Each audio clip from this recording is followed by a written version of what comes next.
All right, good afternoon, everybody. It is February 25th, 2021. This is a meeting of the Gainesville City Commission General Policy Committee. We're glad that you're with us. We're going to call this meeting to order. Commissioner Johnson, you all good to go? You can just smile. Am. You are good. Okay. Commissioner Ward may be joining us later, but we're not sure. He's got some personal issues that he's attending to, so we hope that we see him, but we may not. With that, is there a motion to adopt the agenda? So moved. Motion by Commissioner DeSanto, seconded by Commissioner Simmons to adopt the agenda. And I just want to be clear about the agenda, Madam Clerk. There are two food access items, 180257 and 200738, and then the second one says remove items. So when we're adopting the agenda, we are adopting the first one and not the second one, correct? The one with more backup. That is correct. This Okay. one item is just replacing the other. Yeah, very good. Okay, I figured that when I was reviewing the agenda, but want to make sure for the public as well. Adam, do we have any members of the public to comment on that motion? Thank you, Mr. Mayor. No, at this time, there are no callers. The floor is yours. Thank you. Madam Clerk, roll call vote. Commissioner Ariola? Aye. Commissioner Johnson? Aye. Commissioner Simmons? Aye. Commissioner Hayes Santos? Aye. Commissioner Sacco? Aye. Commissioner Ward is absent. Mayor Poe? Aye, that motion passes unanimously with Ward absent. Our first order of business will be approval of the minutes from the February 11th meeting. Were there any additions, corrections, or is there a motion to approve? Okay, motion by Commissioner Sacco, seconded by Commissioner Simmons to approve the motions from the minutes, which included motions from February 11th. Adam, anybody wish to speak to that motion? No, Mr. Mayor, there's nobody on the line at this time. Okay, Madam Clerk, roll call vote. Commissioner Johnson? Aye. Commissioner Simmons? Aye. Commissioner Hayes Santos? Aye. Commissioner Sacco? Aye. Commissioner Ward? Absent. Commissioner Ariola? Aye. Mayor Poe? Aye, that motion passes unanimously with Ward absent. So our first discussion item today is 180257 food access. There was some backup added to this. And it also really is a continuation of our previous GPC meeting on overall food issues. So with this, shall I turn it over to you, Mr. Fulston? Yes, sir. Unless Commissioner Johnson wants to go first. So Mayor, I'd like to just get some clarification about how we're handling this item specifically, because I know that there were some items that we needed to discuss from the last meeting, and some of what I am envisioning talking about is in that presentation. I have additional information specifically related to number 8. Yeah. It was the recommendation. Let me see really quickly. It was the potential project number 8. So how are we going to do this?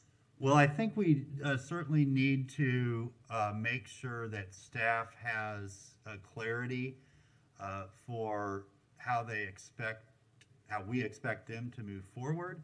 I think one of the requests from that last presentation and meeting was a prioritization of the different items, and I feel like they maybe got a little bit of that, but not complete clarity. So we certainly need to do that. And then I think there's the sort of, I don't want to say newer, but the bigger item that we haven't discussed so much yet, which is the potential for a grocery or something like a grocery, a brick and mortar type facility. And so, is there anything else? I mean, I kind of separated the item into those two elements, and we can deal with them in any order you want. Yeah, I mean, that seems right to me. I'm happy to go first. I'm happy to have Lee and Carissa lead and then present my piece of it for the potential project number 8. And I'm also going to have a motion. Okay, thanks. Mr. Feldman, did you want to add anything? No, sir. I think you encapsulated the issues correctly. We need to talk more about priorities, and then there was further discussion on the brick and mortar grocery store. Okay, so we're let's prepared do to do that either. first, because then we can see how that fits into the priorities. And that should be a little bit more routine, that part. So, Commissioner Johnson, are you going to start us off here? Zariah can start us off. Okay, very good. Mr. Folston, welcome. Thank you for your patience with us and me, and we turn it over to you. All right, thank you guys so much. I want to first thank the city clerk for this opportunity. I also want to thank the commissioners as well. As you guys know, the policy process, how it works is Commissioner Johnson brought this to our attention and asked us to do some research on food insecurity with a focus on a brick and mortar solution for our local food insecurity problem and issue. So we're appreciative of that. We're also appreciative of the commission. We want to thank you for this opportunity because even in this climate, we are utilizing the skills of our local university students to be able to help us in terms of our research. So we're appreciative that you guys are still allowing this type of thing to occur in a climate like COVID. So without further ado, I want to go ahead and introduce our fellow who has done some research on this particular topic as it pertains to food access and alternatives to brick and mortar projects. So without further ado, I want to introduce Erica Celeste, our policy research fellow. Thank you. And just to make sure, because there's a couple different documents in the backup, are we looking at the food access alternative brick and mortar presentations, parentheses, smaller? Let me see. Madam Clerk, can you answer that? Because I can't see it on my screen. I am looking right now also. Like Morgan, I think you pulled it up. Which one? Do you know which one it is? I didn't pull it up directly from the backup. I do know it's alternative brick and mortar, but I'm not familiar with the smaller at the end of it. Okay. Yeah, that's Well, is it 16? I'm not sure either. Is it 16 slides? Yes. yes, Okay. sir. Okay, that is it then. Very good. Just want to make sure I'm on the same page with everybody else. Okay, hi everybody. Can you hear me? We can. Thanks. All right. Good afternoon, Mayor Poe, City Commissioners, and citizens of Gainesville. My name is Erica Klesse, and I'm a Policy Research Fellow with the City Clerk's Office. And today I will be presenting options to address food accessibility and steps that the city can take toward addressing this issue. So this is a general rundown of today's presentation. It includes all what I will discuss, and we'll be looking at food insecurity definitions from the USDA, statistics relevant to food insecurity in Gainesville, and initiatives Gainesville is currently taking to combat food insecurity, and as well as examples of brick and mortar projects and the risks and benefits that come with each brick and mortar project.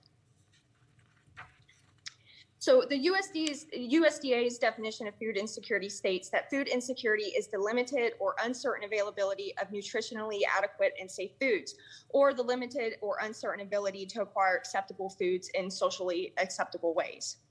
In addition to food insecurity, there are two factors which contribute to food deserts, which are low access, which I've abbreviated as LA, and then low income, abbreviated as LI. Typical features of food deserts include a lack of healthy food that is available or accessible to low-income residents. This can lead our neighbors in Gainesville to turn to food with lower nutritional value, such as fast food, and food closer in proximity, such as gas stations or convenience stores. The absence of healthy foods is detrimental to our neighbors' health as it makes them more susceptible to obesity, diabetes, and chronic illness. Different grocery store models have been implemented across the country to try and address food accessibility, and today I aim to show the city what these models are, their pros and cons, and how we could potentially implement them. So in 2020, the food insecurity rate in Alachua County rose from 13.9% in 2018 to almost 17%. And the percentage of students eligible to receive free or reduced lunch at Alachua County schools ranged from 28% to 63%. Current initiatives combating food insecurity in Gainesville include the Bread of the Mighty Food Bank and the Junior League of Gainesville's Action Against Hunger initiative. Right now, there are 11 census tracts in Gainesville that are burdened by LA and LI factors, which we will show in a couple of slides. And you can find more information about these census tracts that are designated as food deserts in our report. But also please keep in mind what was brought up in a previous meeting by Carissa Raskin, that these tracts are not always the best indicator of food deserts in our community. We'll talk about why in just a minute.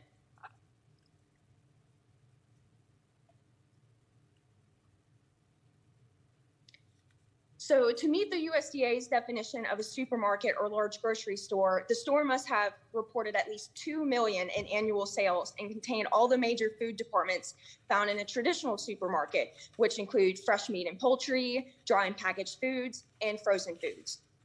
The grocery stores in Gainesville, which fit the USDA's definition of a grocery store, include 11 Publix supermarkets, 3 Walmart supermarkets, 2 Winn-Dixie supermarkets, 2 Aldi supermarkets, 1 Trader Joe's, 1 Whole Foods, 1 Save-A-Lot, and lastly, 1 Sam's Club.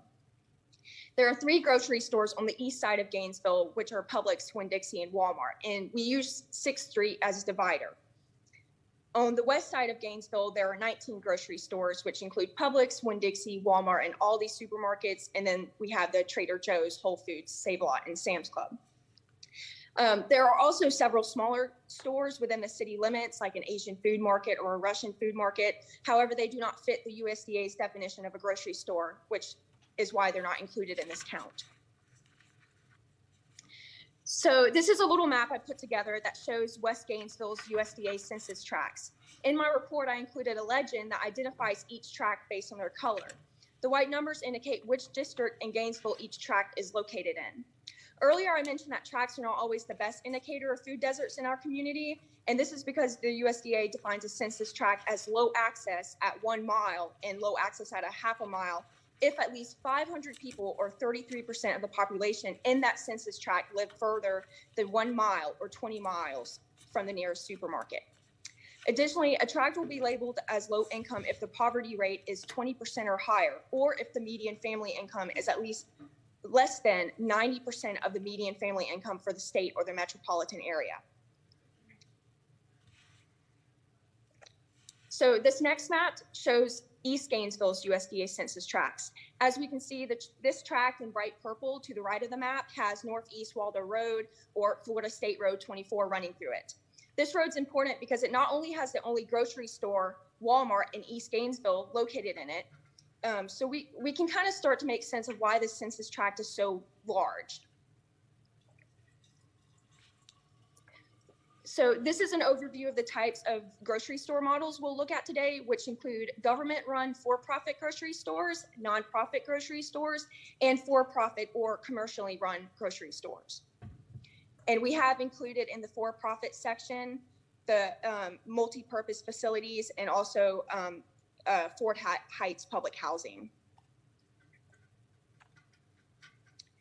So the first example is Baldwin Market in Baldwin, Florida. It's an interesting case as it's one of the only grocery stores in the country to be a government-run for-profit grocery store. And located right out on the outskirts of Jacksonville, Baldwin opened this government-owned grocery store after their local independent grocers closed in 2018, although the city had already owned the store and land that were occupied by the previous grocery store, the IGA. The grocery store is a for-profit business, and the initiative was funded with $150,000 from the town's reserve fund to hire staff, pay food vendors, and rehab the refrigeration center. And the store is paying this money back in monthly $3,000 installments. Potential drawbacks of this model include that we were not able to find any other types of this model. Again, this is one of the only examples we have in the country that is like this setup. And also, who would fund and manage this type of project if the city were to implement this type of model would need to be considered. So our next example is in Sanger, Texas. It's called Linda Tutt High School, and it features a student-run grocery store which can help eliminate low access and low income factors because it's in a centralized location, a school, which many people go to every day.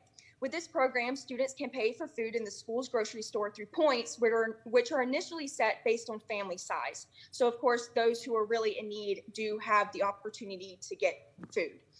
But additional points can also be earned through outstanding performance at school. The store is run and operated entirely by students.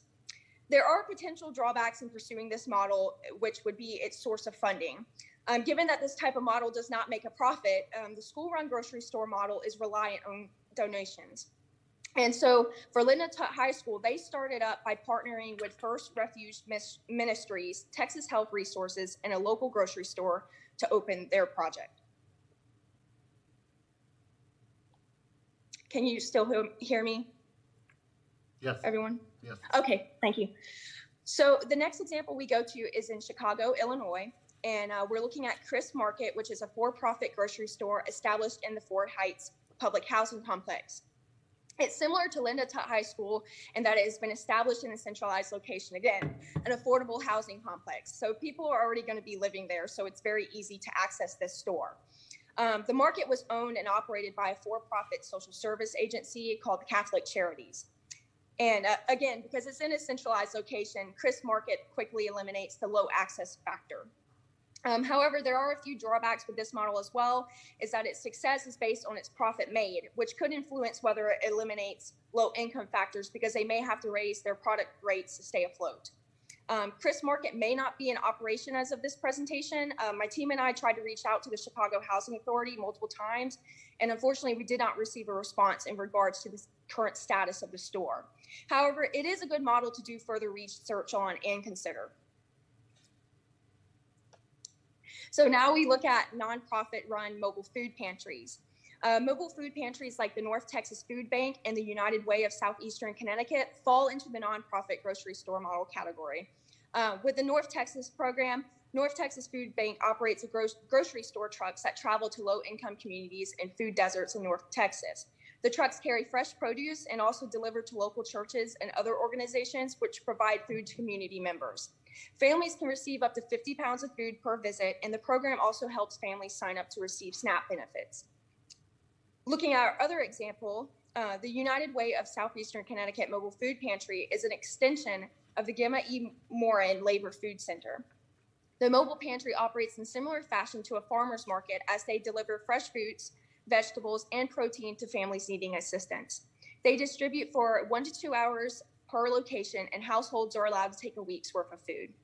However, like I mentioned with Linda Tutt High School, potential drawbacks in pursuing mobile food pantry models, which fall under the nonprofit category, would be their source of funding, as they're reliant on donations to continue operating.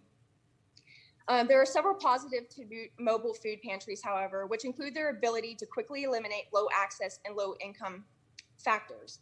Since mobile food pantries are mobile, they can travel to as many areas as possible that have residents in need. So for example, in East Gainesville, a mobile food pantry would be able to get food to those in need. So our next slide, we look at multi-purpose facilities, and this includes the Met, or the Midland and East 3rd facility, and the Evans Center. The Met is based in Lexington, Kentucky, and it falls into the for-profit grocery store model category.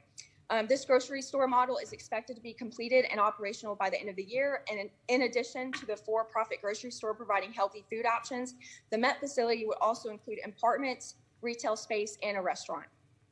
So looking at our other example for this type of model, there's the Evans Center, and it falls into the nonprofit. So the Met is for-profit, and then the Evans Center is nonprofit.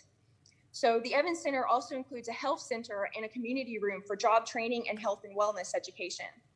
The Evans Center was primarily financed by loans to the Florida Community Loan Fund and community donations. Like I've touched on already with for-profit grocery store models, the Met success is based on its profit made, which could influence whether it eliminates low income factors because they may have to raise their product rates to stay afloat.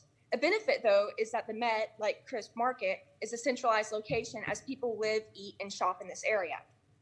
Potential drawbacks of pursuing a model like the Evans Center would be its source of funding since it's nonprofit. However, unlike Baldwin Market, the Evans Center financing through the Florida Community Loan Fund is forgivable due to the Healthy Food Financing Initiative.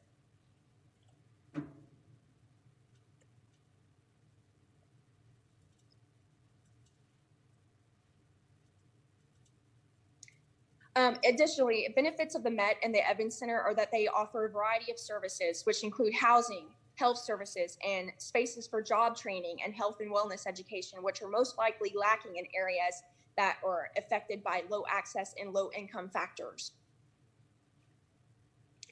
So looking at the risk and benefits analysis of these types of models, a few risks that we evaluated when implementing the grocery store models previously mentioned include that it may be difficult to secure funding for a government-run grocery store like Baldwin Market because it could lessen the store's ability to provide affordable food.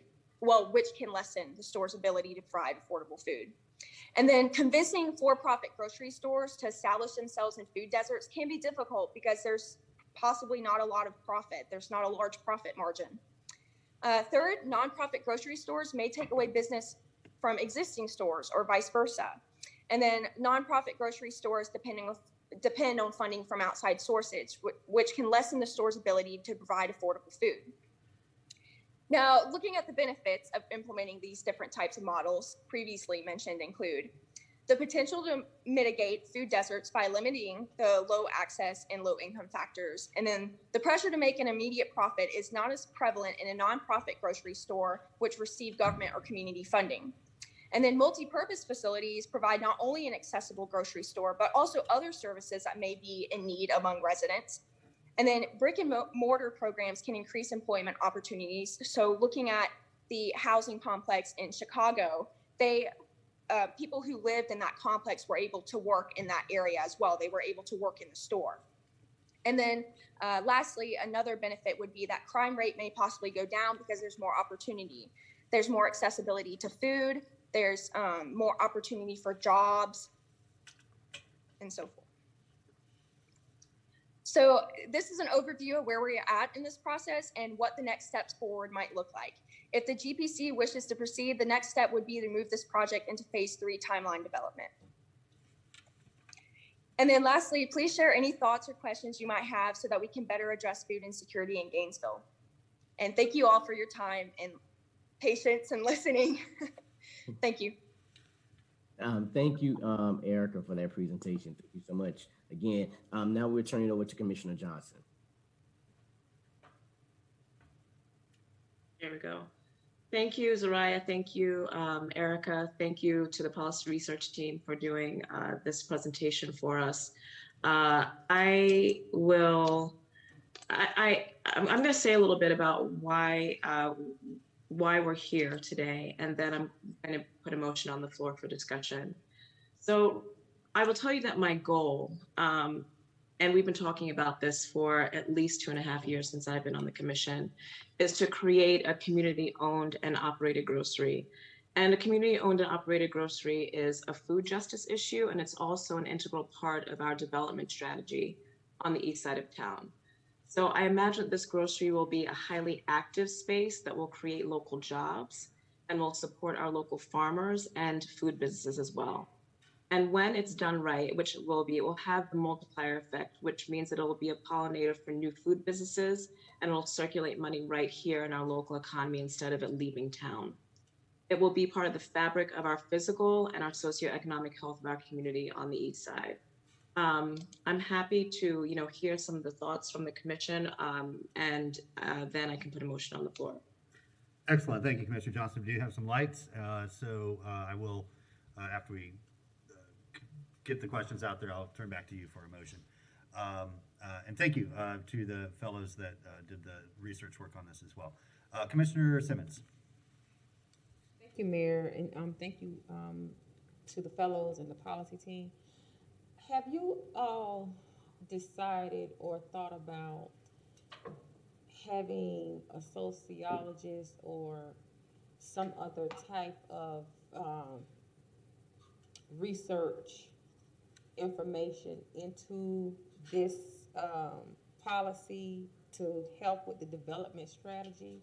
And the reason I say that, because we all know that, well, some of us know that sociologists is the study of society.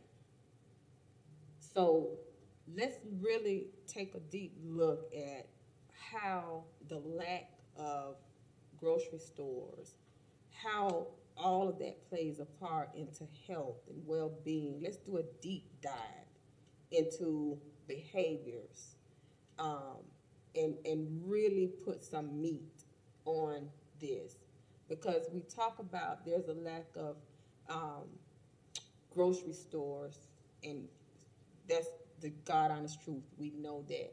but let's look deeper into this.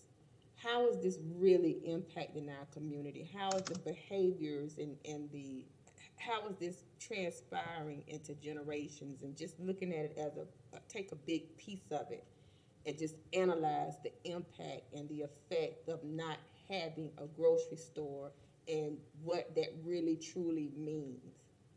And so let's look at that and address core deep issues and use this as the catalyst to address that and look into that. And so maybe we can head off or cut off or make some adjustments to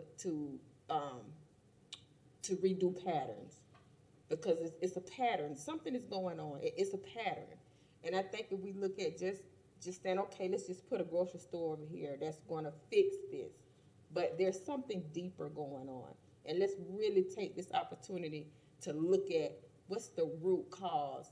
Why is this behavior? Is this causing other behaviors? Is this, does this play a part in some societal issues in our communities? And maybe I'm going too deep with this, but I just think this is a good opportunity to bring aboard sociologists, some people to really help with the development strategy of this plan. And those are just my thoughts. Yeah, thank you very much. That's a really valuable insight. Commissioner Johnson and the rest of the team, I'm cautiously enthusiastic about this. So I'm both enthusiastic and I'm apprehensive. And I think you, and I'm sure in all the work that you've done on this, Commissioner Johnson, which I know is a tremendous amount, preceding your term in office even, or I should say especially, I think it's something that you've been focused on for a long time. The thing that makes me nervous is there's just not a lot of models out there that we can look to and say, these are the elements we need to make it work, and we know that if we do this right, then it's going to be highly successful. Now, that's not a reason to not do it by any stretch, and I, because of the talent that we have directly involved with our food systems here locally, that gives me a high degree of confidence that we can figure it out. I mean, we have folks from the sort of producer, like, farmers on the ground, growing the food side of it. We have food entrepreneurs. We have an incredible amount of talent from the university. And we have community activists that have been, very driven, in this space. So that part gives me a lot of hope. And I understand where we are in this process. Like, we're basically saying, do we in principle support this enough to move forward and develop a timeline and start getting into the details of how we make this happen? So I'll be the first to say absolutely. I absolutely want to move this forward. I absolutely see the value that this could create for a large part of our community that is lacking. I concur with Commissioner Simmons with her perspective that their lack of nutritional food access touches a lot of other outcomes that we are concerned about. But it's got to work, right? I mean, there's so much pressure to make it work, because if it doesn't, if it fails, then we're not going to get another chance. And I think that's why so few communities have really gone this route, because it's sort of outside of their space that they normally operate in.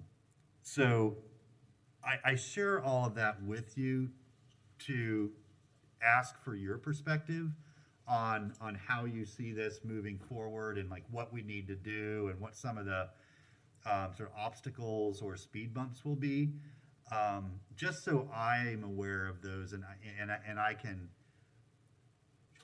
not only be comfortable but help where appropriate to try to overcome whatever those might be. Because in the end, it's very easy for me to jump to the end, sort of where you described it, this thriving community space that's kind of anchored around a store and food, but also has all these other great sort of businesses and spaces that crop up around it, because now this is a place to be and it's a sort of community hub. I can see that, and I can get excited about that.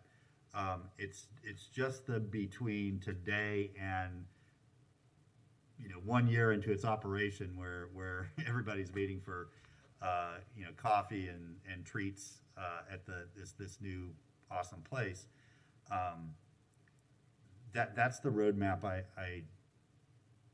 I'm having a hard time picturing, and I again, I'm not saying that I'm absolutely committed to helping this move forward, but I know that you've thought about that map, and I'd like for you to kind of walk me and everyone else through how you envision us, getting from today to that awesome point in the future. So let me actually, Commissioner Simmons put her light on. Let me get her, and then you can maybe respond to all those things that you've heard. Commissioner Simmons. Thank you, Mayor. And I think what I wanted to really emphasize is that as we move forward with this, and as you put the stakeholders, you assemble your team, that I think it would be helpful to have a sociologist or someone on the team. I'm pretty sure if the policy team did research and look for maybe some cornerstone projects, some master students probably have even addressed this in their thesis. I really believe that information is out there, and I think having that type of framework and that type of information can help Commissioner Johnson better tailor something like this into a community project. And so I'm just saying, let's look into those opportunities where you may have those thesis papers, you may have those master students, sociology students that have already done this work, that went into communities, because this is not uncommon. I can bet you there's research on this. This is not uncommon at all. Just do a deeper dive and look at sociology students, and get into that field to help put this together. So that was my recommendation. Right on. Yeah, thank you for clarifying that. Commissioner Johnson, over to you. Yeah, I mean, I think that my motion addresses a lot of what you are asking. So do you want me to just put that on the floor? Absolutely. Is that okay, Commissioner? Great. Yeah, go ahead. I'll go. Oh, are you talking to me or just somebody? Yeah, no, you go ahead. Yeah, we're another light came on, but he said these would love to have your motion first. Okay, I'm gonna go ahead and share my screen. Can you all see that? Yes, we can. Okay, great. So can you bigify it a little bit?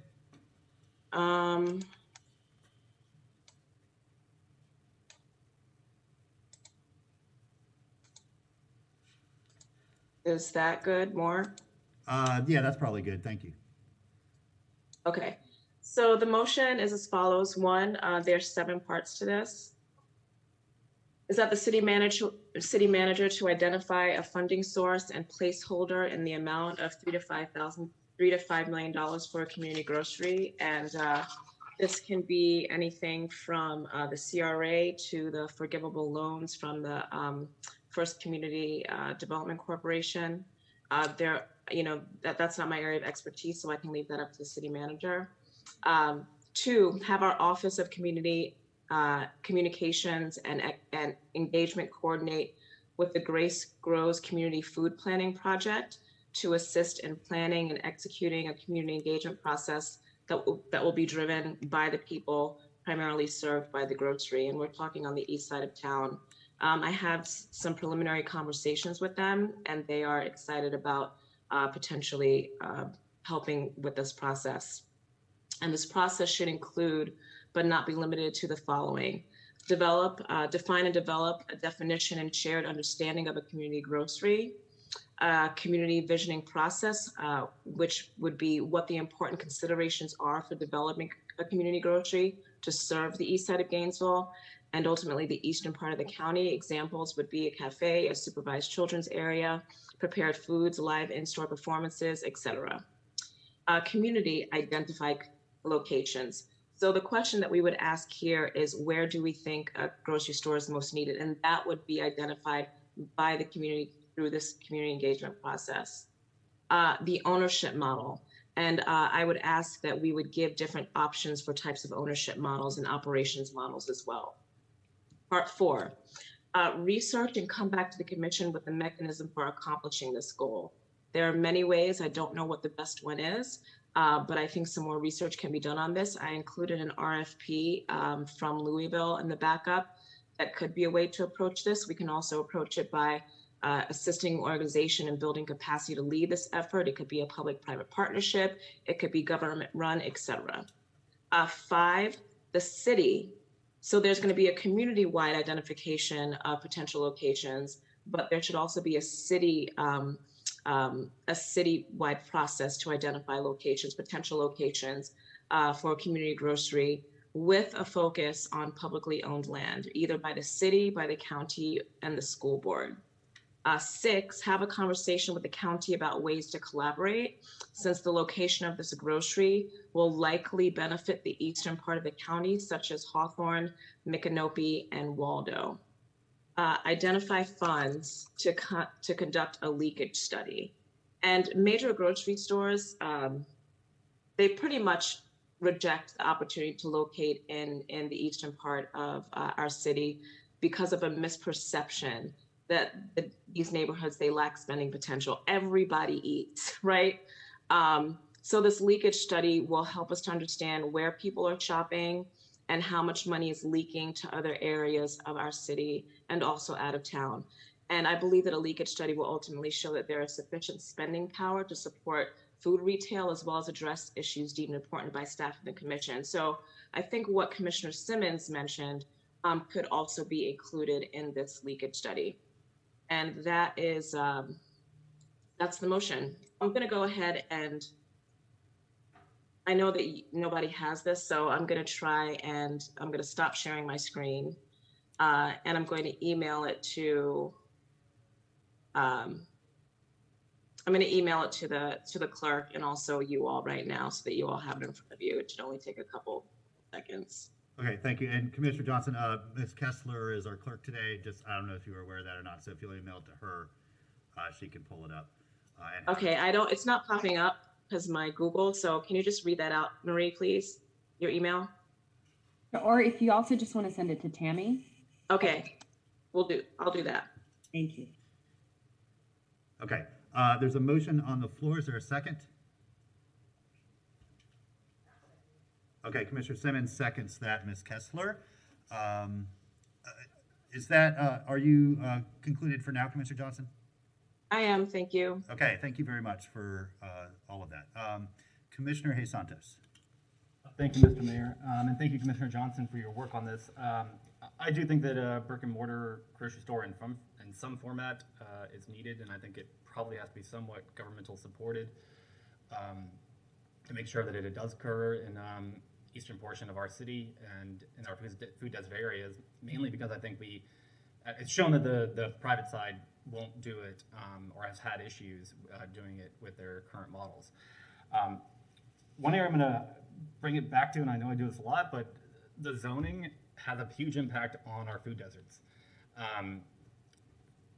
We have created food deserts through our zoning, and even no matter what we do and we build stuff, there are food deserts in our city, and that will continue to happen because we do not allow a grocery store to be built in the areas around a food desert. And I think that would be something I would like, as part of the motion, is to be looking at our food desert areas and then have recommendations on changes to zoning that would allow a grocery store to occur. And I think also looking at, there are places that might be like 1 or 2 parcels, or which makes those properties difficult to be a grocery store because they're worth a lot more too. So you need to kind of create a market for it as well. So are the parcels large enough that are out there, or are they is there enough of them to be able to create a market to be able to even have a grocery store be built by the private side? For the I think this is the 6th part of your motion, Commissioner Johnson, on the county side. Yes, it will help the Hawthorne and other ones too, but I think we also need to make sure that, I mean, East Gainesville residents and all the residents who are in food deserts in the city are county residents as well. And I think that they need to make sure that that's a part of it as well. It's not just the unincorporated areas, but they need to help fund the county residents in their community that have food access issues. I'm in support of the majority of the motion, but as far as budgeting a certain amount at this time, I'm not ready to do that, as I just don't know what the budgeting, when we don't really know what we're doing or what the actual end product is going to be. I think I'm not ready to do that. I think we need to figure out what is the exact model we're going to do, and then figure out what the cost of that model will be, and then budget accordingly for that. Thank you, Mr. Mayor. Thank you, Commissioner Sacco. Thank you, Mr. Mayor. Thank you, Commissioner Johnson, for the research and work on this. I think my question follows Commissioner Santos' last comment of, I understand that we want to look at identifying a variety of funding sources, and I agree with that. It should come from a variety of sources because it is solving a multifaceted problem that will address other problems and have that multiplier effect. But my question is, how did you arrive at the estimate of $3 to $5 million? Because looking at the Baldwin model, they had a sort of loan slash grant from the city, and that was $150,000. It wasn't $3 million. So how did we get to that number? I arrived at it based on the Evans Center, which was $3.5 million. Okay, so because you're envisioning more in that direction than a standalone grocery. Potentially, depending on what the outcome of the community engagement process is. Okay, thank you. So I think at this point I'm comfortable with all parts of the motion except for part 1, for the same reason Commissioner Santos identified that, you know, we want to have the engagement. We don't know what model they want just yet. We don't know what it is. I think identifying funding sources is a part I could support, but I don't think placeholding $3 to $5 million in any budget right now is the step that we're at. I think we're still at the engagement portion and the research portion to look for where we could get that funding and how much funding we could get from different sources, or what sources are available for a project like this. So I think we would still be at the research and identifying portion and not so much at the setting aside money just now. So that would be my one concern. Otherwise, I fully support the remainder of the motion. I think having that conversation with the county is important because folks do come into the city from further out east to get resources and other necessities. And I think that if we establish something far east enough, that we will have folks from Hawthorne and Micanopy coming in.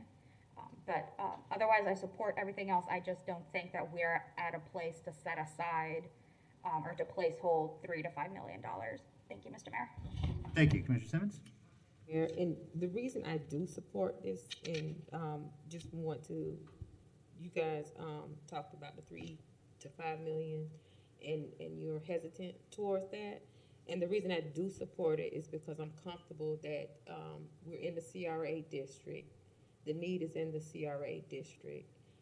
This would be a transformational project, and the CRA has been out into the community in East Gainesville, and that's the need. That's what the community want to see in this area.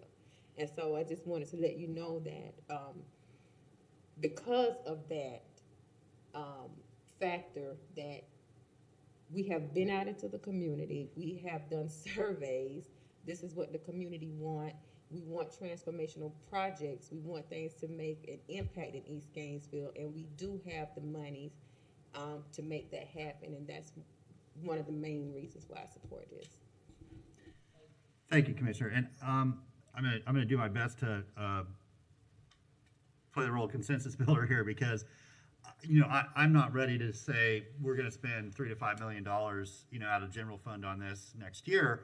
But I don't think that's what the motion says. In fact, it's not what the motion says. It asks for the city manager's office to identify potential funds in the range of 3 to 5 million that could go towards this. And that to me is a critical part of the development of this idea, that we look at what's out there and how we might be able to access those funds to develop this project. And it may come from city revenues, whether it's GCRA or general fund or bonding, or it might come from USDA or HUD. It might come from private foundations. It's in an opportunity zone, so maybe there's a private developer that wants to take advantage of the capital gains break on that. I think there's a lot of potential, and we don't know what those are for this particular type of project until staff's able to go out and research the funding potentials. And honestly, I hate when people say that. I'm trying to always be honest, but in the end, what those funding sources are could largely determine whether this project can move forward or not. And so we need to identify those, and if they're there, it can greatly increase the likelihood that this project is successful. So it's to me it's different than asking for an increment in next year's budget and by golly we're going to put it there and we're going to spend it. Rather, hey, let's see what's out there. How can we put different sources together depending, and again, a lot of this depend on the community engagement process and what does the community want to see, where do they want to see it. Perhaps the city's contribution is land. Perhaps the city's contribution, is assistance with, expediting the process or limiting permitting fees or other contributions like that. There's just a lot of questions and a lot of potential out there that I think can be answered through that request in the motion. The other thing I absolutely want to underscore is what Commissioner Hayes Santos brought up, which is what barriers do we have in place that are preventing a siting of a grocery at the ideal spot? So let's look at our zoning. Let's look at our lot size requirements and limitations. And if those are barriers, which they are, they absolutely are, let's work to unwind those as well, so we don't get to the point where, hey, we found a perfect spot for a cafe, grocery store, performance venue, community hangout. Oh, but it can't go there because we don't allow that use. That to me would be both embarrassing and tragic. So, I'm ready to move forward with the motion and hopefully the addition of Commissioner A. Santos' point of having staff look at land use and zoning barriers that prevent this. Because we're going to get there at one point or another, we might as well start looking at those things up front. Okay, back around the horn. Let me start with you, Commissioner Johnson. You're good. We got Can you hear me? Yeah. I am. Okay, good. So I can, what I did do was add zoning restrictions to the leakage study. Is that sufficient? Yeah, I think as long as it's in there. Okay, so I'm adding that to number 7. Okay, thanks. Was that it? Yeah. Okay, good. Commissioner Sacco? And to reiterate, I have no problem with the research and identifying and looking at what funds are available. My concern was the intent to placehold, to earmark that amount in next year's budget. And if that's not the intent, then I am perfectly comfortable moving forward.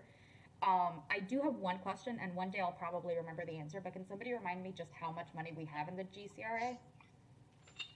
Mr. Feldman's hand's up, so when we get around to him, I'll let him answer Okay, that. thank you. That was it.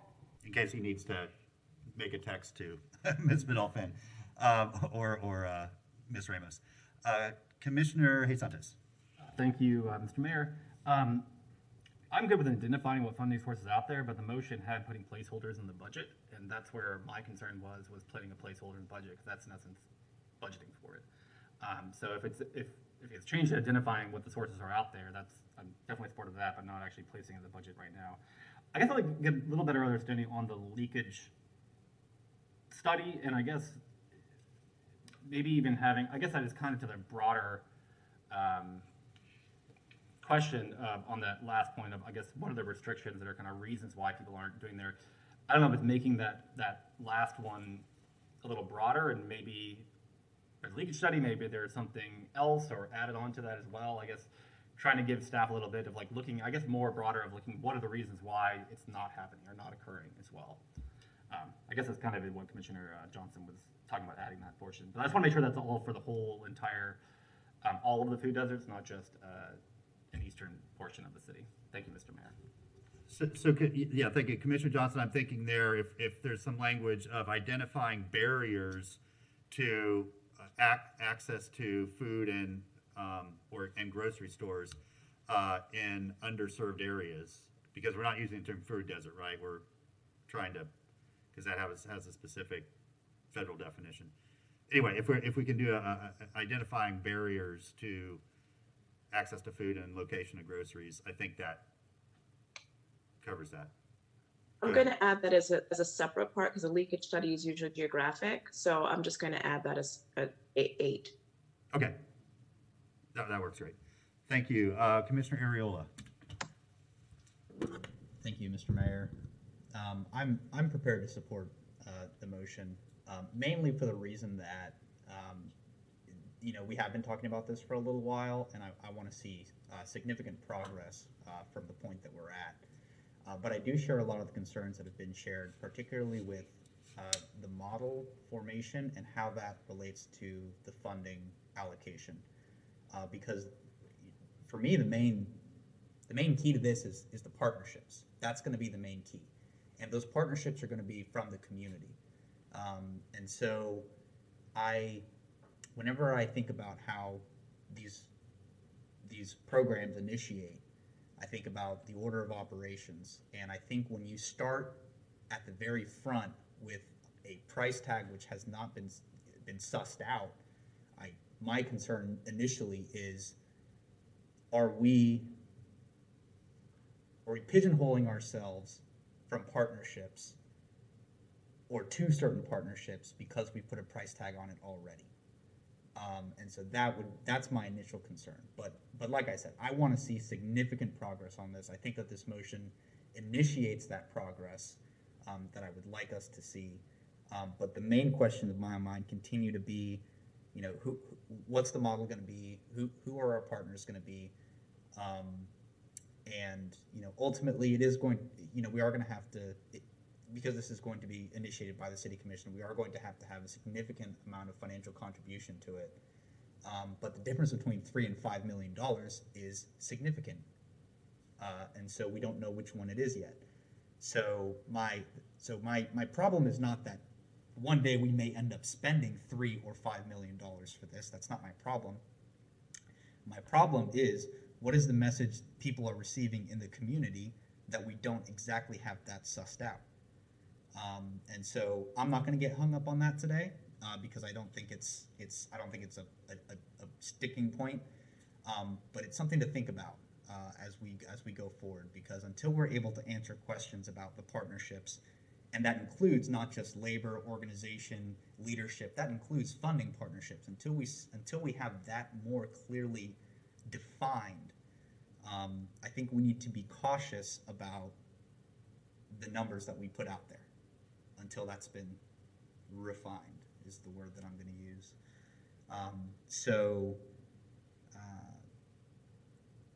Yeah, I'm ready to vote for it. Thank you. Thanks, Commissioner Santos. Thank you, Mr. Mayor. I see this at number 7, identifying funds for leakage study.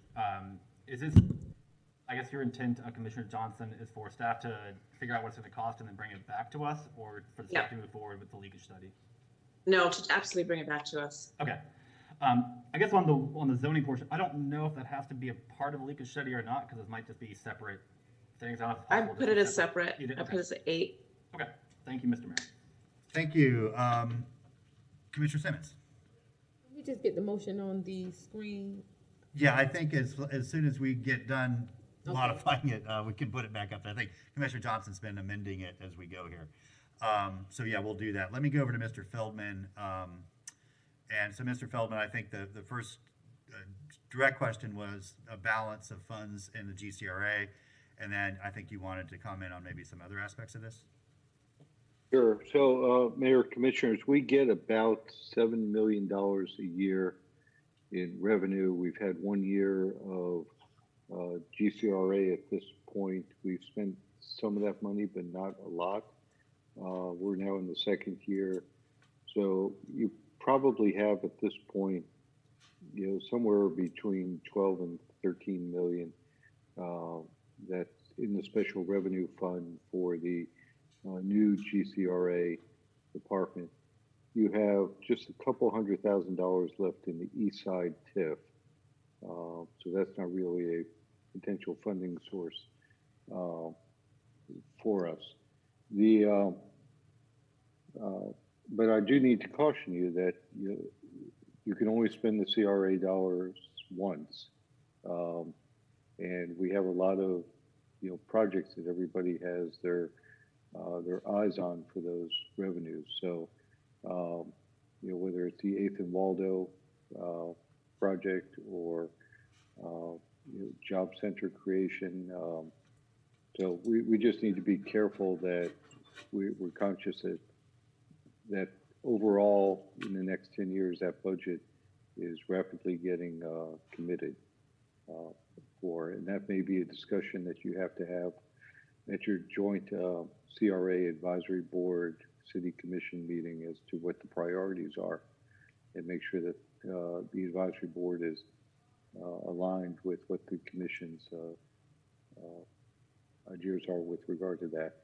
I do want to point out that, and I think it's already been said with regard to leakage study, that's a specific type of study on there, and it wouldn't be appropriate to combine it with the zoning study. So I think the motion now has those two as distinct studies. I am a little bit concerned about the community engagement aspect and the expectation. I will probably need to hire additional resources or retain additional resources to do that community engagement piece, because we're sort of maxed out right now staff-wise. I see it, Commissioner Johnson. Go ahead, Lee. And then the last point is I just want to get an understanding, again, in terms of expectation on developing the partnership with the county and others. Is that something that the motion intends staff to do, or is this going to be between the governing bodies? My preference would be, of course, among the governing bodies, because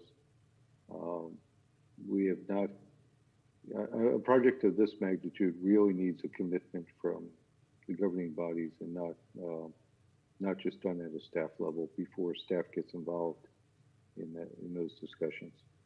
Yeah, I'm happy to put it on our our three-way meeting with the county school board, if that's okay with everybody else. Get a commitment at that point.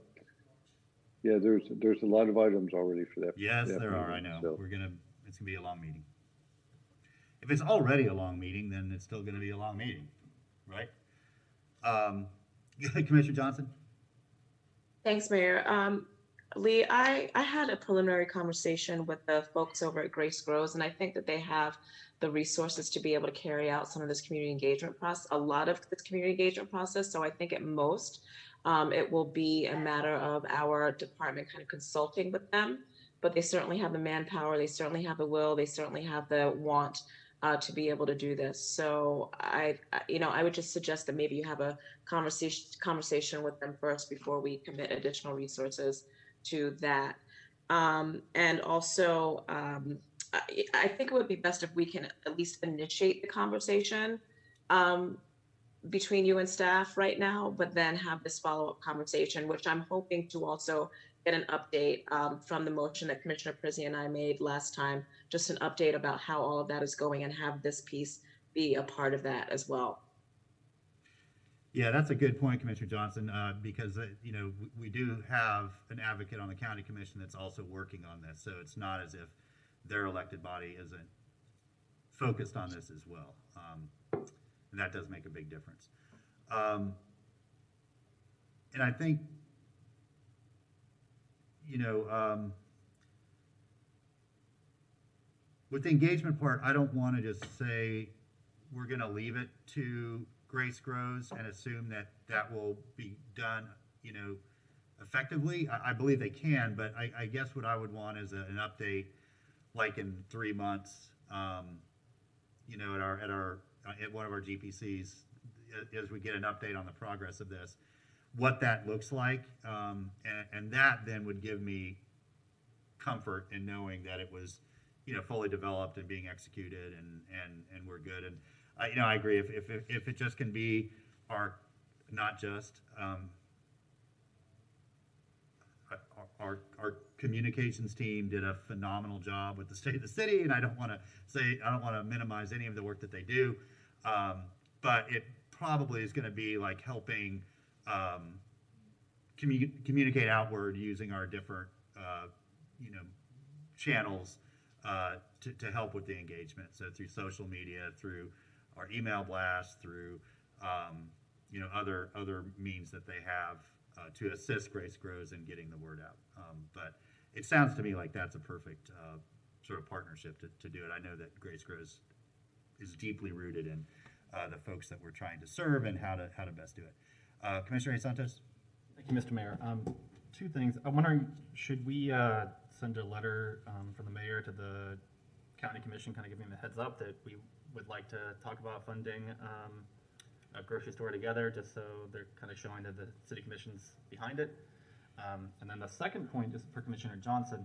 On the community engagement, I guess a better idea of how in depth, my worry, I mean, communications is an important step, but it also can delay the process significantly as well. And I don't want it to be delayed significantly, because then it never happens. What are your thoughts on kind of how in depth and stuff like of getting into the community engagement, so that we do have that in there, but we also don't delay the process kind of not indefinitely, but significantly? So I am really interested in getting community input about these, you know, these 4 pieces, the A, B, C, and D. Defining what a grocery store, a community grocery is, and what elements we would want to include in a community grocery. The locations are really important to me, and I think probably important to the community, and also the ownership model and operations model. I really want this. I think it's most important that this is a community-driven process, that we aren't deciding for people, you know, what's best in folks' neighborhoods. So, you know, I think that we can get a timeline from Grace Grows. I know that they they have hired people already. They are now in the process of defining kind of the work and the scope that they're going to be focusing on. So we can, you know, it's primed for us to jump in and be a part of that process. So I don't envision that it's going to be delayed months, let's say. That's great news. It sounds like it's really already started in earnest. And I'm happy to send a letter. I'm always happy to send a letter on behalf of the commission. I'm not convinced how impactful they are. Right now, I trust the relationship between Commissioner Johnson and Commissioner Prizia. I know Commissioner Prizia is very committed to this, and has been working on it for a while. And so I'm happy to let the two of you sort of work through how this advances with our respective bodies.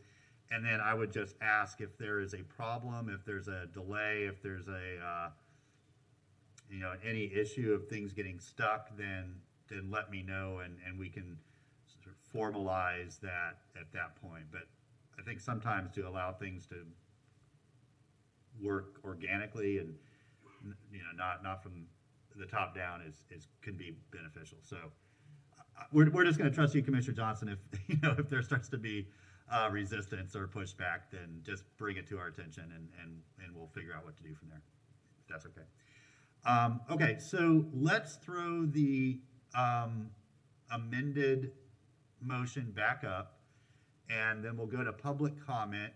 And Adam, we're going to take folks in the chamber first, and then I'll come over to you. If anybody here would like to speak to this motion, which is a lengthy one, but basically advancing the idea a little bit further in the process for developing a community grocery, you may come forward now.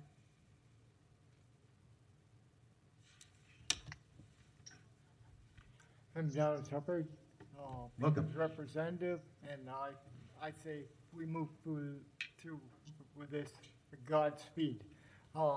This has been a need in this area, and in several areas, and I see this as an great aspect to our city. And when Mrs. Johnson brings it back the information to you, you will see that the eye-blowing aspects of it, of the support behind it, the citizens behind it, and I'm behind it. And so I ask for this to be passed. Thank you. Thank you. And if we just pause for the next speaker, we're going to clean things up a little bit for you. The fabulous Miss Malden, who just learned that I have a beard.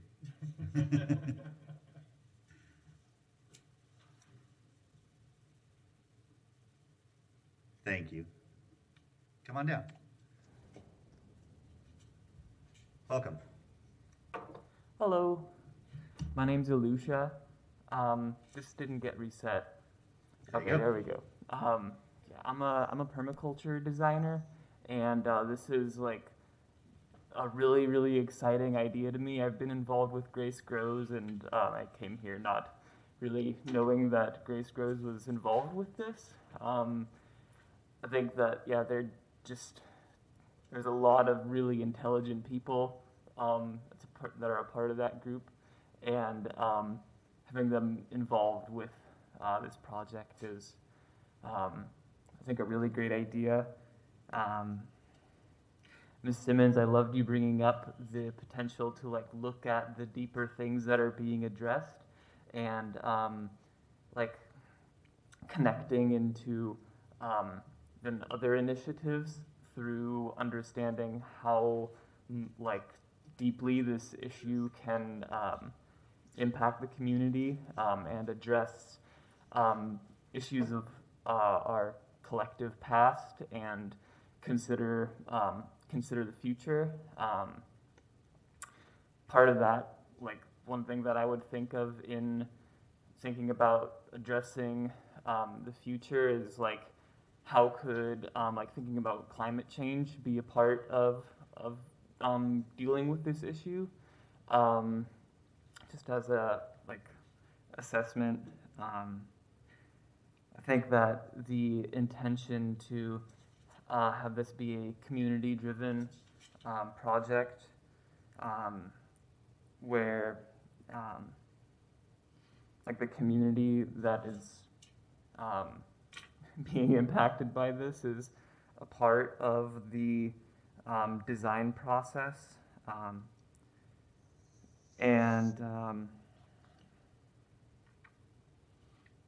yeah, I'm really inspired by our town that we would be dealing with issues like this in a constructive way. It makes me really happy to live here. So thanks. Thank you. Thanks for being here.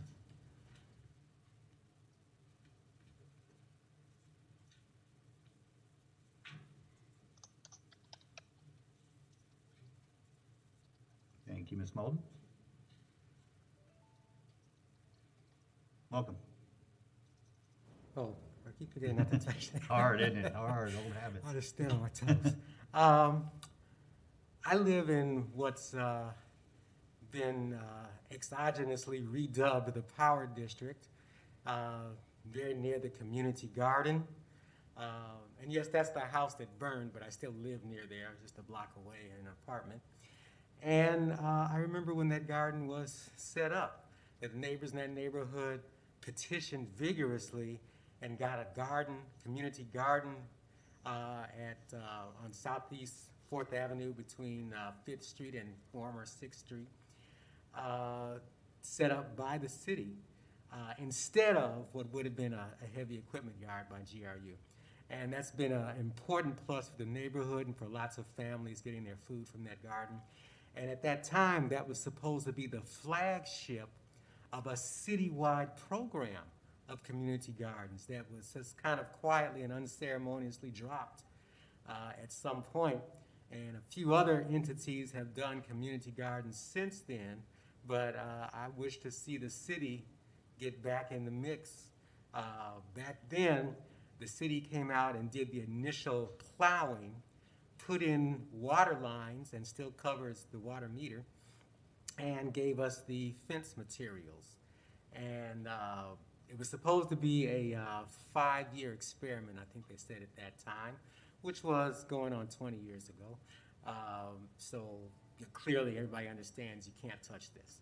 But it is a wonderful addition. It's been important for food for people in that community, and that's the kind of thing we need to have again.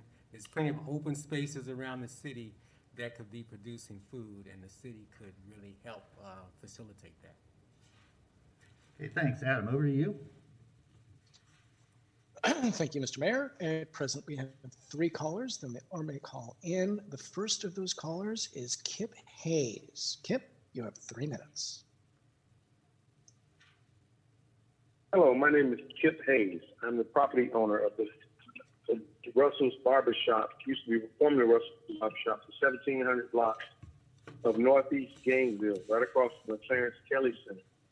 And I'd like to partnership with the city on the property that I own over there. It's about a half a block worth of properties, lots.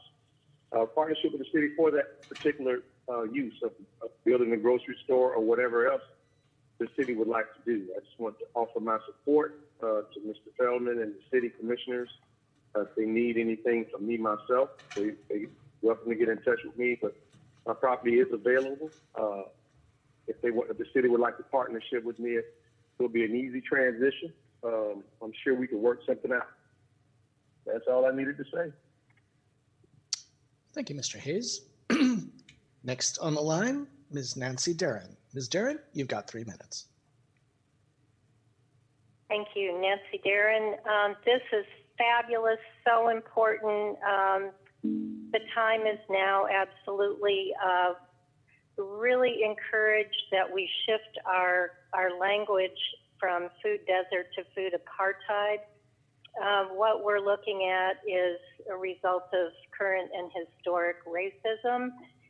There are food-like substances there, but this is a much bigger picture, and we have to think bigger than looking at food bank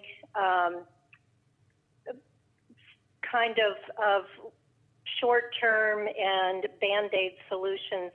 We are heading toward a post-COVID world. We're going deeper into climate change. It takes 10 calories of fossil fuel to get 1 current calorie of food in the conventional system.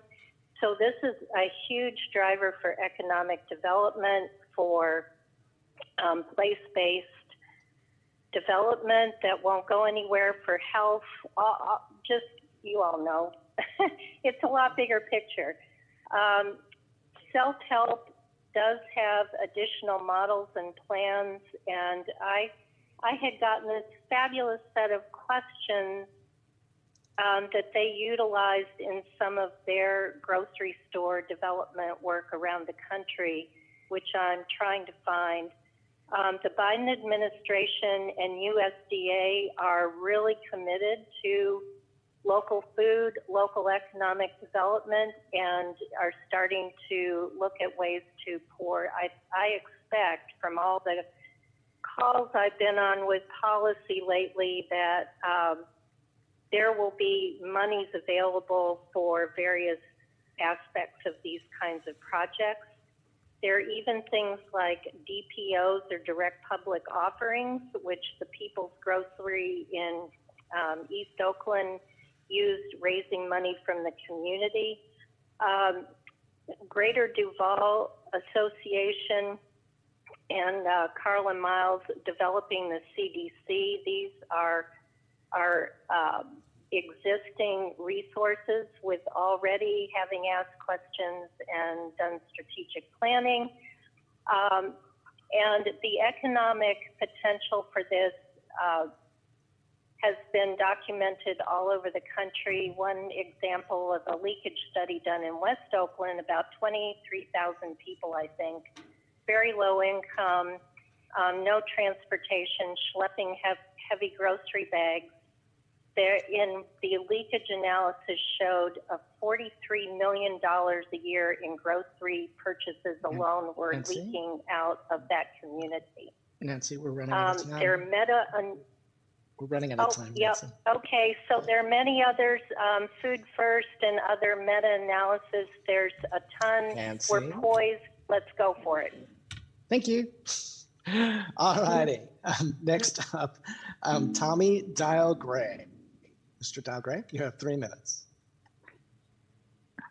Hi, that's me. I'm Tammy Dial Gray.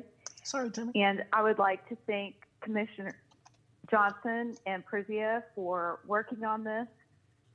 I support the motion.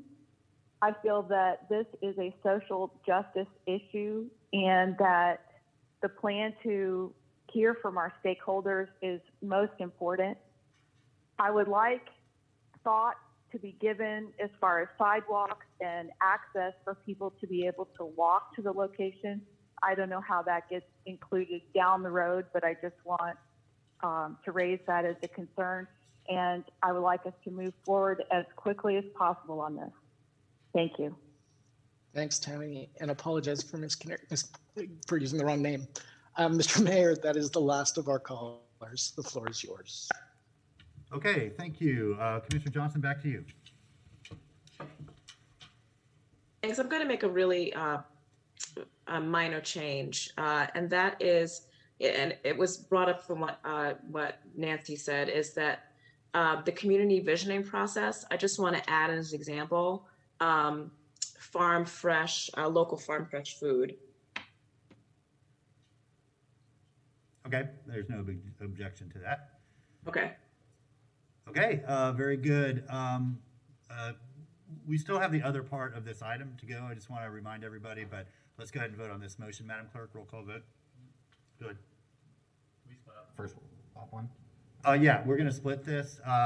If you'll scroll down, scroll to the top, please. 1 second, I'm navigating multiple.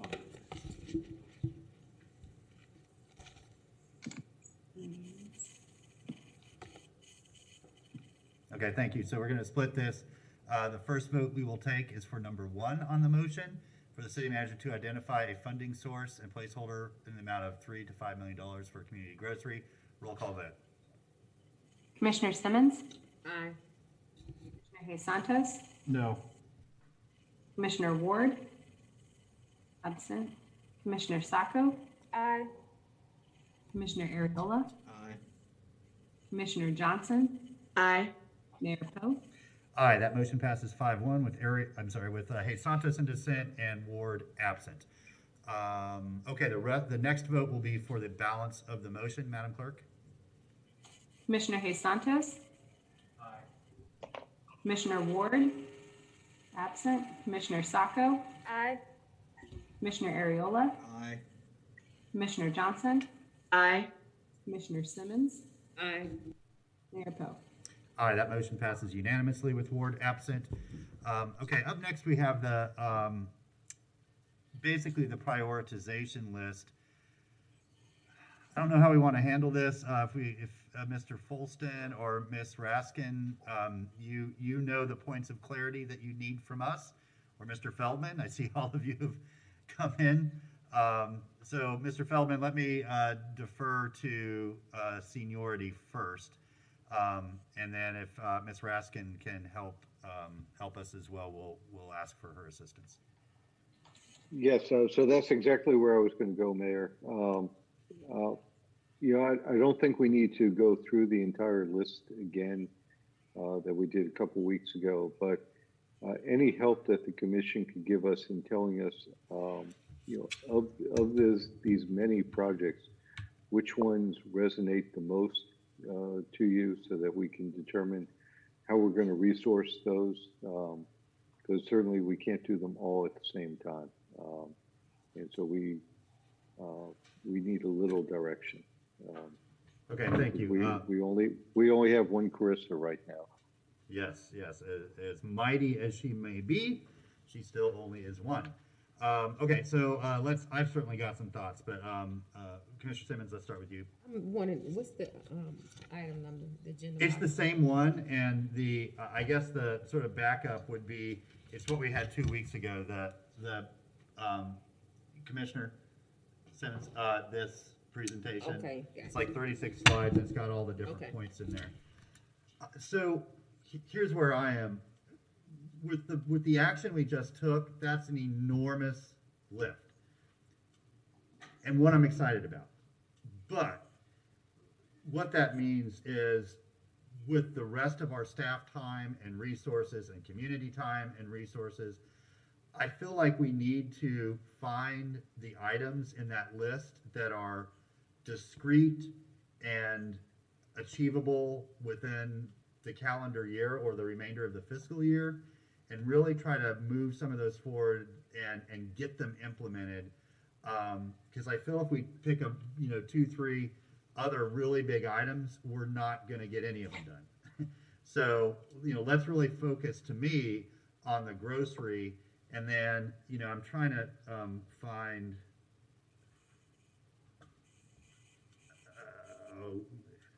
I thought there was a slide that sort of had them all listed, not just one slide at a time. There is, sir. If you'd like, I can share my screen, and I That would be actually great, have them in a document. Sure. Let me do that for you right now. Thank you. Absolutely.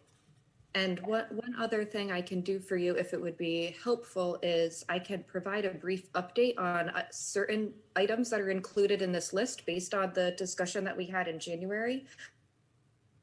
Sense of where certain things are, things that the commission had expressed being a little bit more interested in at that time. So you just let me know however you want to navigate this. I can also speak a little bit to the item that we just finished discussing that was a part of the motion, and can give some information about progress actually on that item as well. Yeah, that's great. Let's go ahead and do that, Ms. Raskin. And I would also love to hear from you, just in your own professional judgment, what you think would be achievable in the next sort of remainder of the fiscal year. And we don't have to limit it to September 30th, but what can we start and realistically get done within a year or a little more than a year, knowing what we now know, that we're going to spend a lot of time and effort on the grocery. So take it away from there with that. Yeah, absolutely. Sure. So I guess the way that I'm thinking about going about this is I'm just going to run through this list, and I'll save the grocery element for last, because I have a little bit more detail. And I'll try to interject, here and where I can with the updates. So I think we were all pretty much in agreement around the Honeybee Research Extension Lab, providing some materials to our communications office. That's a pretty low lift, and that's underway. So I think we can check that one off as being a task easily achieved. I don't have an update on the item number 2, the solicitation of donations for refrigeration. It sounded as though, from my perspective from our last meeting, that was something that the commission had felt was maybe more geared towards grants and private entities, potentially something for the chamber, but maybe not necessarily something for the city. So I haven't moved really anywhere on that.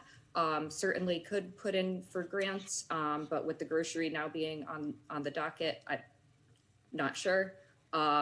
In regards to number 3, I am very, very excited, and I will give a major shout out to Public Works Department, Parks and Rec, and our Sustainable Development Department, because we now have 2 of 3 edible grove sites that have been planted. There's going to be a press release about it on Monday. And so we have roughly 100 fruit trees planted, some at Smoky Bear Park, some at Fred Cone Park. And these are part of the initiative to improve really edible landscaping and making fresh fruit accessible.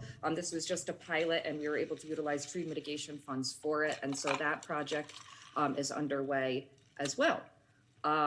In regards to the community garden program, we discussed last time and Commissioner Sacco had expressed some concern around the maintenance of the gardens, especially during the off-growing season. So we've had several conversations between various departments, specifically Parks and Rec, myself, and then external partners. And we are taking steps to kind of revamp that program a little bit, put a little bit more support in there from the maintenance standpoint of what parks staff are able to do.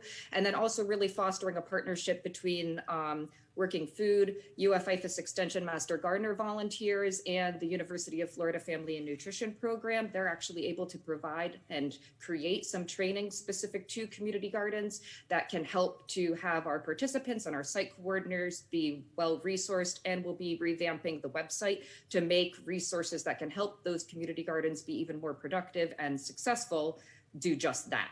So that project is also underway.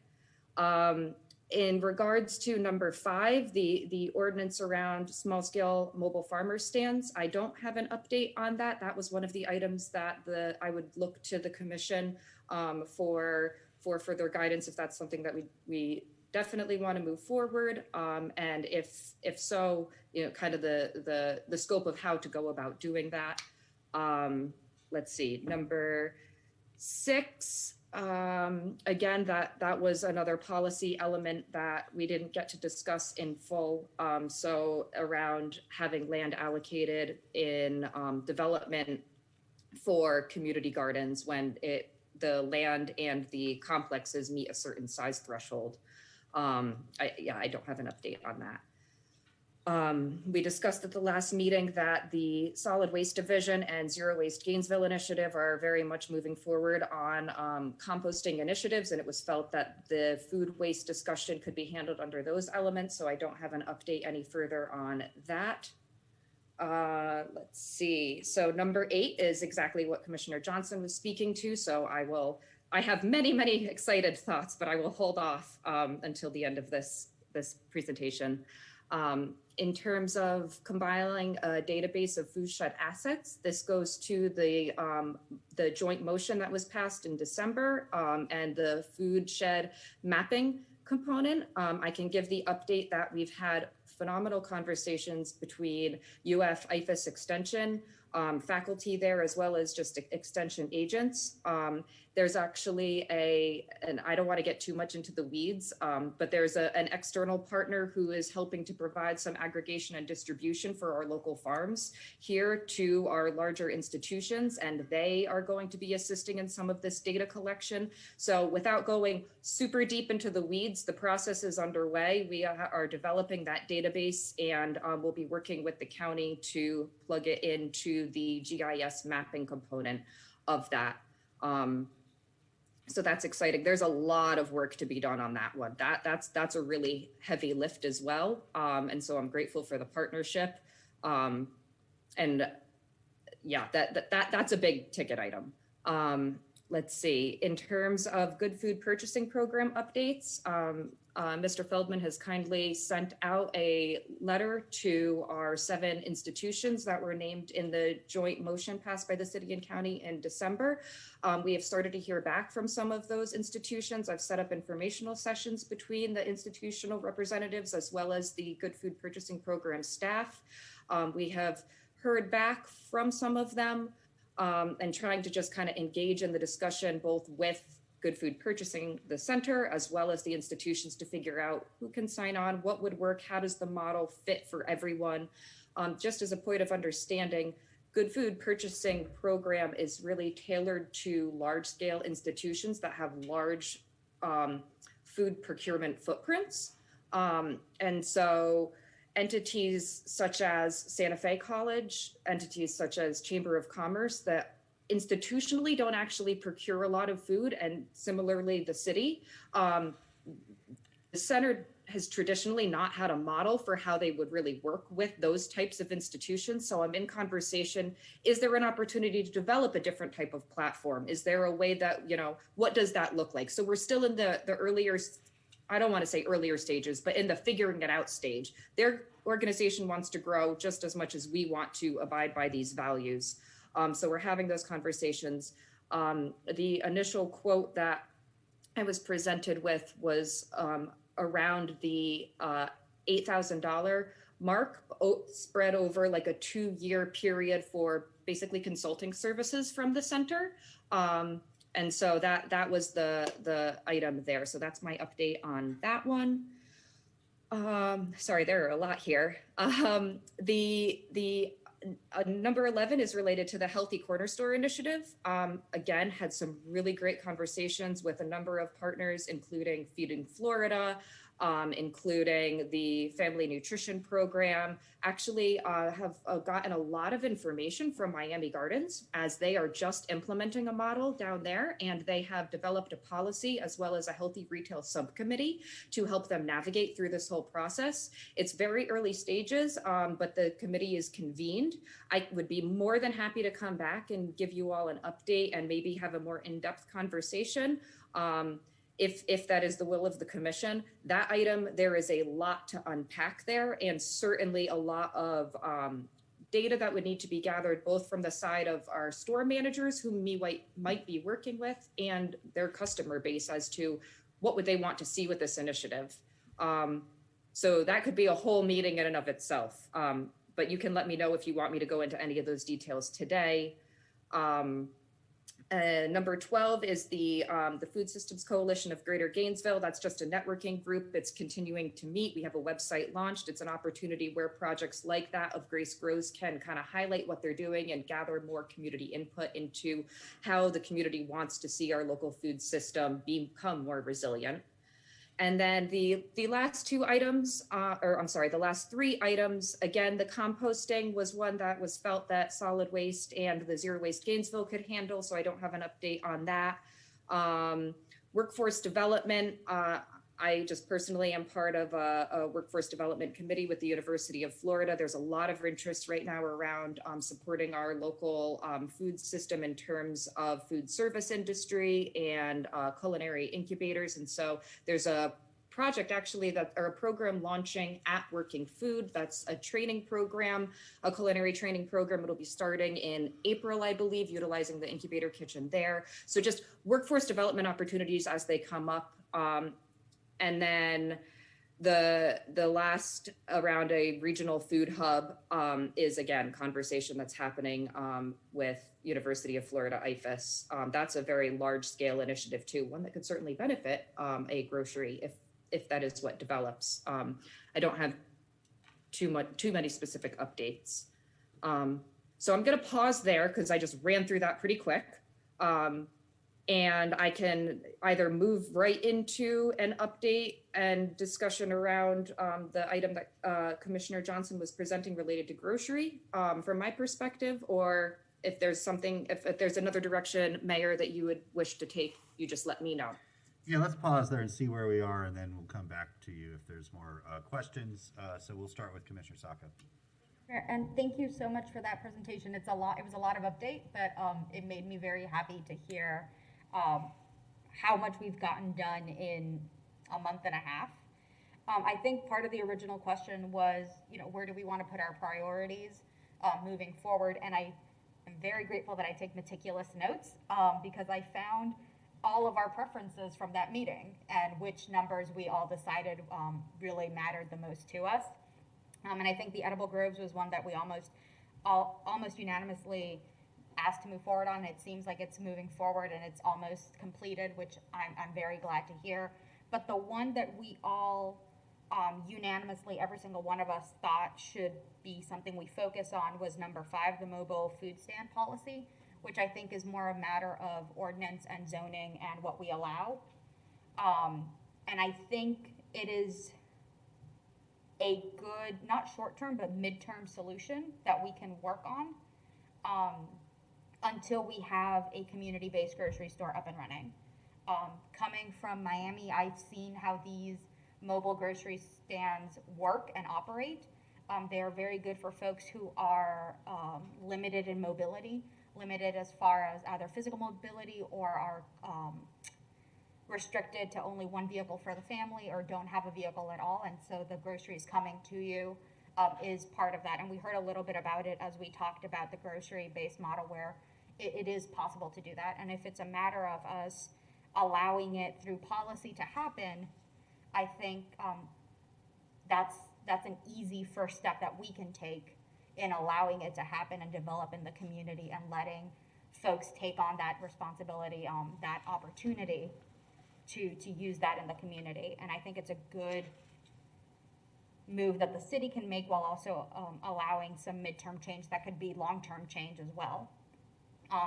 And we all liked that idea as a priority back in January. And so I would say to move forward on that one as one of those one or two projects that we focus in addition to, because it wouldn't be so much the how do we get folks to have mobile food stands so much as how do we allow this to be possible. And I think that's part of our job is just changing the policy so that it is possible and allowable. I'm excited to hear that the gardens have so much community input and collaboration and that it's going to be a completely revamped program from the sound of it and hopefully get more people engaged just as we're coming into the spring. So I'm hopeful about that one. I think if I had to pick one to move forward on as a priority, in addition to what's already been done, I would say that number 5, the mobile food stand, would be my one pick, just because there was absolute consensus on it, and I think it would be a good supplement to what we were talking about in our previous discussion. Thank you, Mr. Mayor. Thank you, Mr. Simmons. Mayor, and I have to agree with my colleague. On project number 4, we discussed the city's community garden program. What was your take on that again? Ms. Raskin, yeah. I'm sorry, yeah. So at this point, what we have done is we've had meetings internally with some of our departments, specifically Parks and Rec, as well as our local partners, Working Food, University of Florida, IFAS Extension Master Gardener Volunteer Program, and University of Florida Family Nutrition Program. And what we are doing at this point is the Parks Department has been able to commit that resources for greater maintenance of weed management during the off season would be offered to the gardens. We're going to revamp the website to make more resources that are available in our community accessible, improve the communication between the city and the site coordinators. And then our partners have offered to provide training and education to the site coordinators of those gardens to help them to become not only, more effective in their horticultural expertise, but also if they wish to as community organizers. And so if there are specific trainings around like the social capital building, that can happen within a community garden.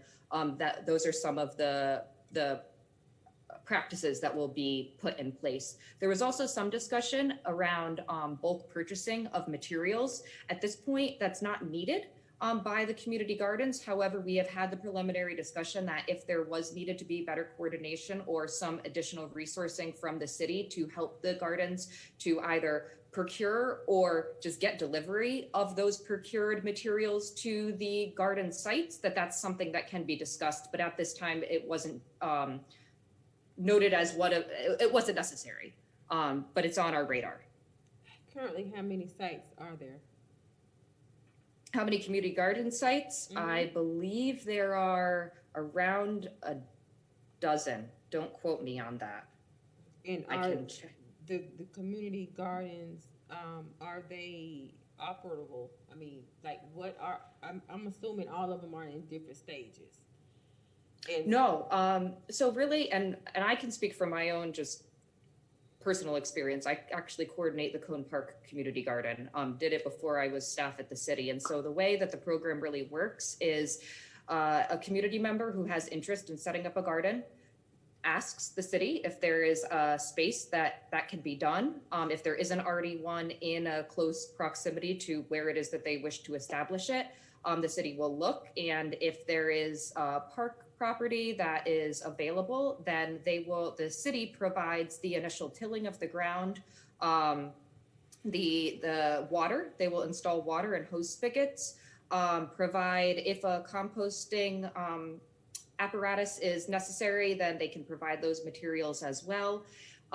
We provide mulch, and I believe that's what's provided. And then it's really up to the community. The community site coordinator is the key volunteer who's the liaison between the community members utilizing the space and the city. And the garden is there for the community to use. Many of them have raised beds. Cone Park has raised beds. The way that I organize it is I allocate a bed to community members. We do have a waiting list to try to keep it up and running, but really how each individual garden is operated and maintained is up to the individuals utilizing that space, recognizing that everybody has slightly a different interest, need, and availability to be involved in their garden. I would love for us to continue revamping that program along with the mobile farm stand policy. I think the community garden can definitely have an impact in our communities. Looking at how we can formalize, I'm seeing the next steps for the staff, what the staff need to do. I would really like for the staff to clarify their expectations and formalize the roles of the garden. And I think often too many times that's the problem. I think in the beginning stages, you have people that wants to get involved in the community garden, and sometimes it's a volunteer role. You know, people from the community are out tilling the dirt and growing, and sometimes they have personal issues, setbacks, and they may not can tend to the garden. So let's look at how we can revamp and how we can work together with the staff alongside the community members to really start emphasizing community gardens in our communities. And in addition to that, maybe we need to look at a map. I guess once we look at the leakage study, maybe this would be a good idea to look at the leakage study. And if there's some areas that have some hot spots or some areas that we can put community gardens in, maybe we can consider doing something like that.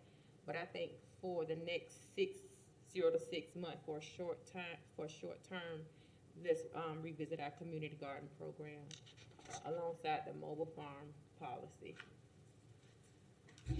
Okay, thank you, Commissioner. So I'm just going to go down the list and kind of share where I think we are and where I think we have capacity and where I don't. So the bees, the edible trees and other elements, that's either done or in progress. I think we just ride that out. I basically think those can be removed from the list, with the understanding that when we have opportunities to install edibles at new locations, we do a park, something like that, we just take advantage of that. We work that into our landscaping plan. I think that's already there. So I think those can be taken off the list. Maintaining the garden, same thing. I feel like there's a plan for that. There's a lot of work that's been done on that. So we just need to follow through with it. So I think that can be, essentially finalized within this fiscal year. For number 5 and 6, the mobile food stands and the requirement that new development include area for growing food. Those to me, I feel like can both be accomplished through our comprehensive plan update process. They are land use and zoning issues, and so I would like to refer those to the comp plan process and just because they're equity issues. I mean, our comp plan is centered on equity. These are both equity issues, and so I think it aligns really well with the work that's already being done. They can do that and bring those recommendations back to the commission as we start working through those comp plan updates. The food waste issue, I mean, it's important, but I think there's already work being done, and I'm not really interested. I'm allowing that pilot to move forward. I'm not really interested in diverting more staff resources that are already there right now. So just continue, collecting data from that pilot. And then, I think it's going to be a while before that pilot ends and we can really start looking at how we might be able to expand that citywide. 8, we've already dealt with. 9, I want to sort of put to the side and wait. It sounds like there's a lot of private work being done on that right now, and I would want to just allow that to continue. And then if there's a point where we need to become re-engaged down the road, then that's fine. But I think, let's not get in the way of it. The good food purchasing, we basically already agreed to do that, and we're a part of that. So I feel like that can be taken off the list. That's been largely institutionalized. Number 11, that's a heavy lift. And that to me is the trade-off with the grocery. I think if we're going to work on the grocery, then we're going to have to wait a little bit on the, sort of small market and convenience store issue. I feel like we can do one or the other. I don't feel like we have the resources to do both. And if I'm wrong, I'm happy to hear from Ms. Raskin or Mr. Feldman. But that just to me seems like a capacity issue. I love it. I think it's important. I want to see it. But to me, that's the Band-Aid, and the grocery is the cure. And so I'd rather just put our resources towards that. For the staff coordinating support for the Food Systems Coalition, again, I think we take that off the list because staff's already doing that, and we just continue to be involved.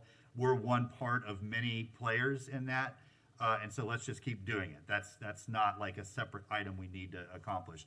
And then the food waste pilot, I think it's okay to again wait a little bit. We're doing it anyway, and so that's not a separate item where we need to devote additional staff resources. Everything under that, I just think we're going to have to come back to after we get all these other things institutionalized. I just, that's kind of where we are. There's only so many hours in the day, so many people on staff, so many dollars in the budget, and if we do everything else that I just mentioned, especially with the grocery item we just voted to move forward, that's gonna take it all. That's where we're gonna have to focus. And so, I guess to summarize, a lot of these things I think we take off this list because we're either doing them or largely almost ready for them to be completed, and we'll just expect that those get finished up. Refer the mobile food stands and new development requiring food, growing edible trees, that sort of thing, to the comp plan update, and then basically delaying the food shed and the small market and convenience store items. The food shed moving forward, but because that's being done privately, sort of wait for the data to come back from them. We'll share and participate however we can with the data, and then delaying that other one. So with that, I'll go to Commissioner Simmons, then Commissioner Johnson. Thank you, Mayor. I just need some clarification. For the mobile farm stand policy, I'm under the impression that it's a mobile farm that is like going through your neighborhoods or your community. That's not what I'm looking at. Is this something where it's just set up stationary in a certain location? Well, it could be both, but mainly it's mobile. But the problem is our zoning doesn't allow that in a lot of areas.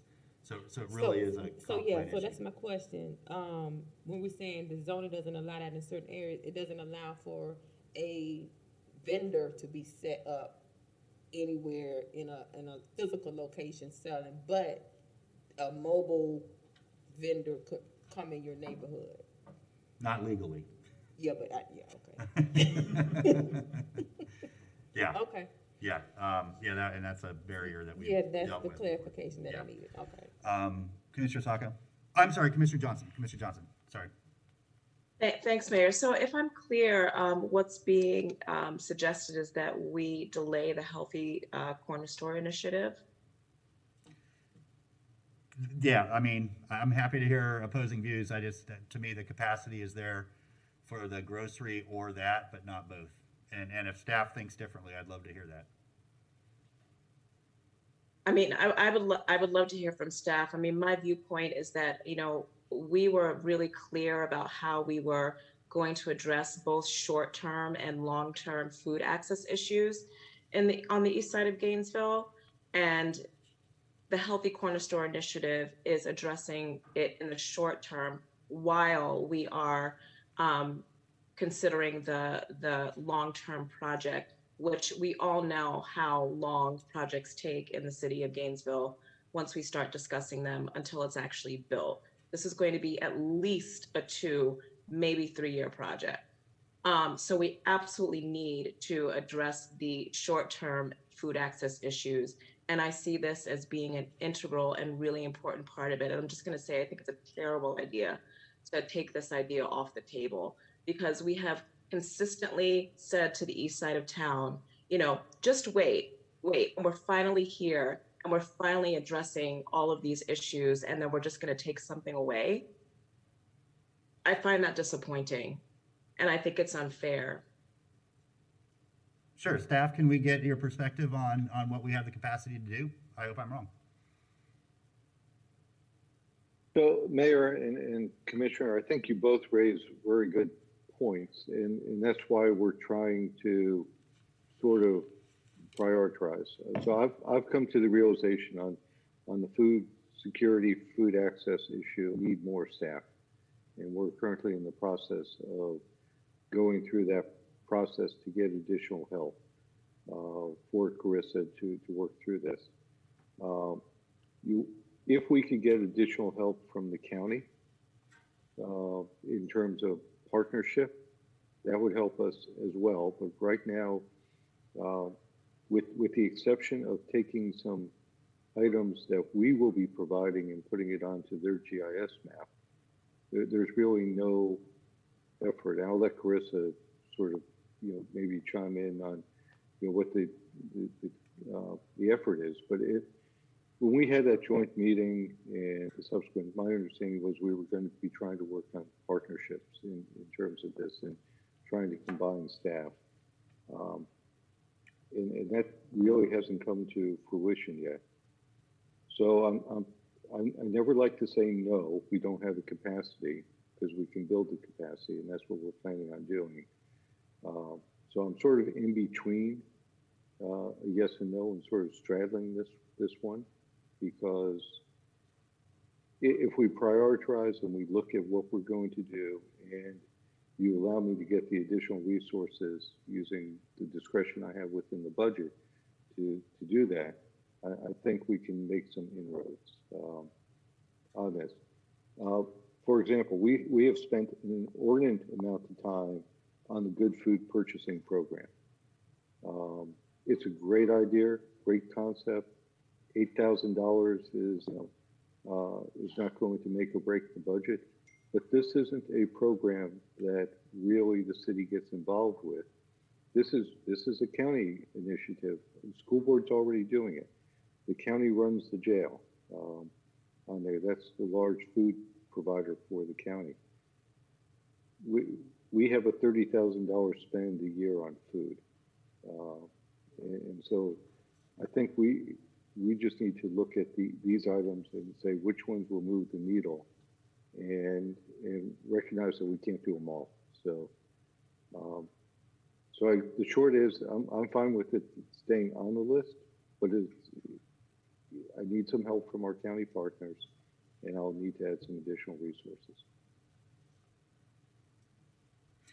All right, thank you, Mr. Feldman. And Commissioner Johnson, listen, I'm hearing you, and I'm feeling you.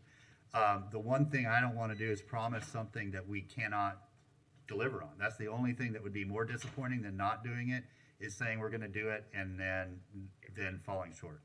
And that's my concern. And so, if staff says that, yeah, we can do both those very heavy lifts, I am supportive, and I've shared that with you many times, that I think that this is an important idea. I think it's an idea that can work, but it's an idea that takes a lot of work. It's not a sort of pass a policy and now it's the regulation or the code. It's having a really positive and frequent relationship with a lot of different vendors and purveyors, and that takes people and time. And if we don't have that, it's just not gonna be successful. So I want to, you know, I hate to be the wet blanket, I do, but I get really, really upset when we say that we're going to do something and then 2 years later we haven't done it, you know, because we just didn't have the capacity. But it sounds like if we can get the county on board and get some staffing support, then we would have the capacity to do it. Commissioner Johnson. I mean, I'm going to say that it is frustrating to me because these ideas have literally been floated around for years. We're probably going on year 4 of the good food, of the healthy food corner store initiative and those ideas being floated. The idea of so, you know, it's time for us to fully commit to economic development and food access on the east side of town after years and years of stonewalling and saying no. And that's all that I have to say about this. Okay, Commissioner Johnson, I appreciate that. I'm sorry you see this as stonewalling and saying no. I just have to be, you know, realistic about whether we're going to be able to do it or not. And I think all of these items get to food security. I mean, that's what all of these are about. So we're already given our authorization to move forward with the vast majority of them. You know, and I want to say yes to this one too. I hope you're getting where I'm coming from. If we say yes and then it doesn't happen, that's just a betrayal of trust. And so again, if we can either internally get the staffing support, which means just if we hire more people and we can get the capacity built that way, fantastic. If we can get the staff support from the county side to do this and we work with them, fantastic. I absolutely agree with the value and the need for this. But I'm just looking at all this and one staff person basically and a few other ancillary people through parks or planning, sustainable development that already have a ton on their plate. And, you know, there's only so much that they can do without increasing that capacity. But I'm obviously going to vote to support it and move it forward. Mayor, if I may, Go ahead. I believe there's a great opportunity here to leverage one of these initiatives into the other. From my perspective, just having worked with this topic for a while now, I really think a lot of the mechanisms that will go into understanding how to best implement the Healthy Corner Store initiative, the possible funding mechanisms that can assist us in doing so, some of the community engagement and research that goes into understanding the needs of the community, all of that information will dovetail beautifully into the development of a truly sustainable community-driven model for a grocery store or innovative food market option. So I personally would, I do need help. So that's not what I'm saying. Additional staffing would be very helpful.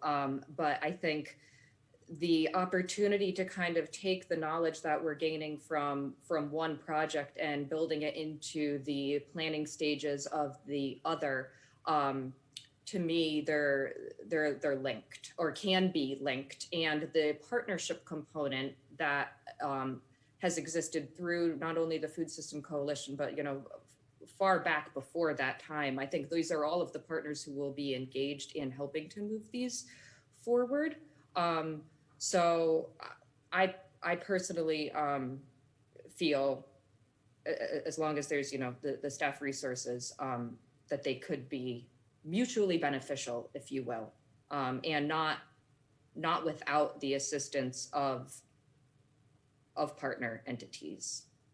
That's just and I have a plethora of details I can dive into around specifically the Healthy Corner Store initiative. I don't know that this is the most appropriate time because there are other items on the agenda for today, but I'm more than happy to come back and have a deeper dive discussion into that, as well as the grocery model,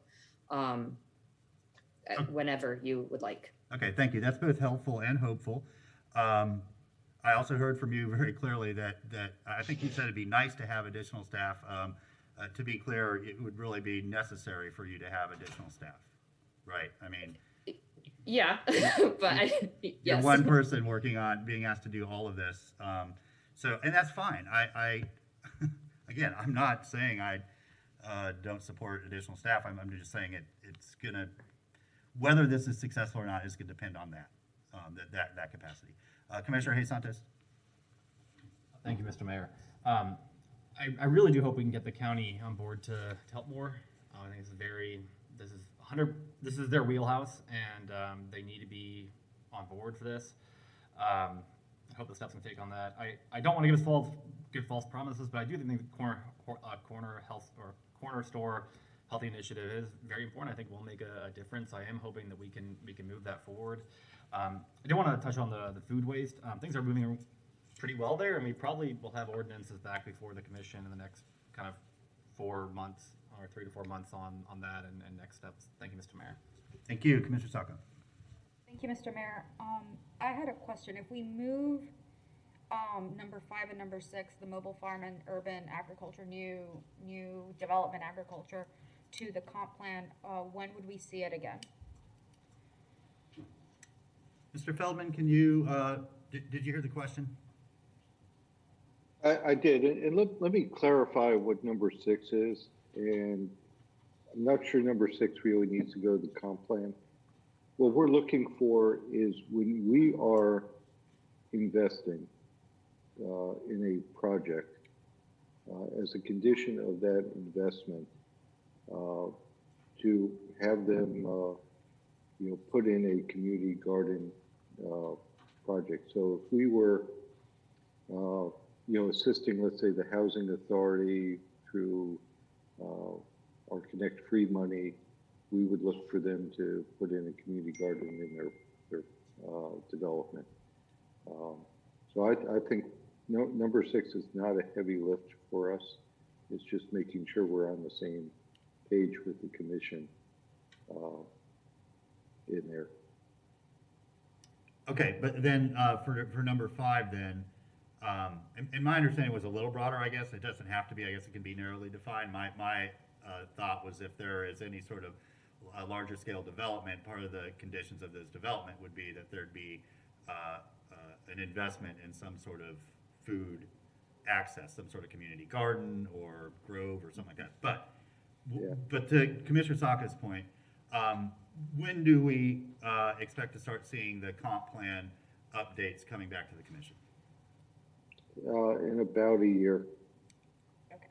So thank you, Mr. Feldman. I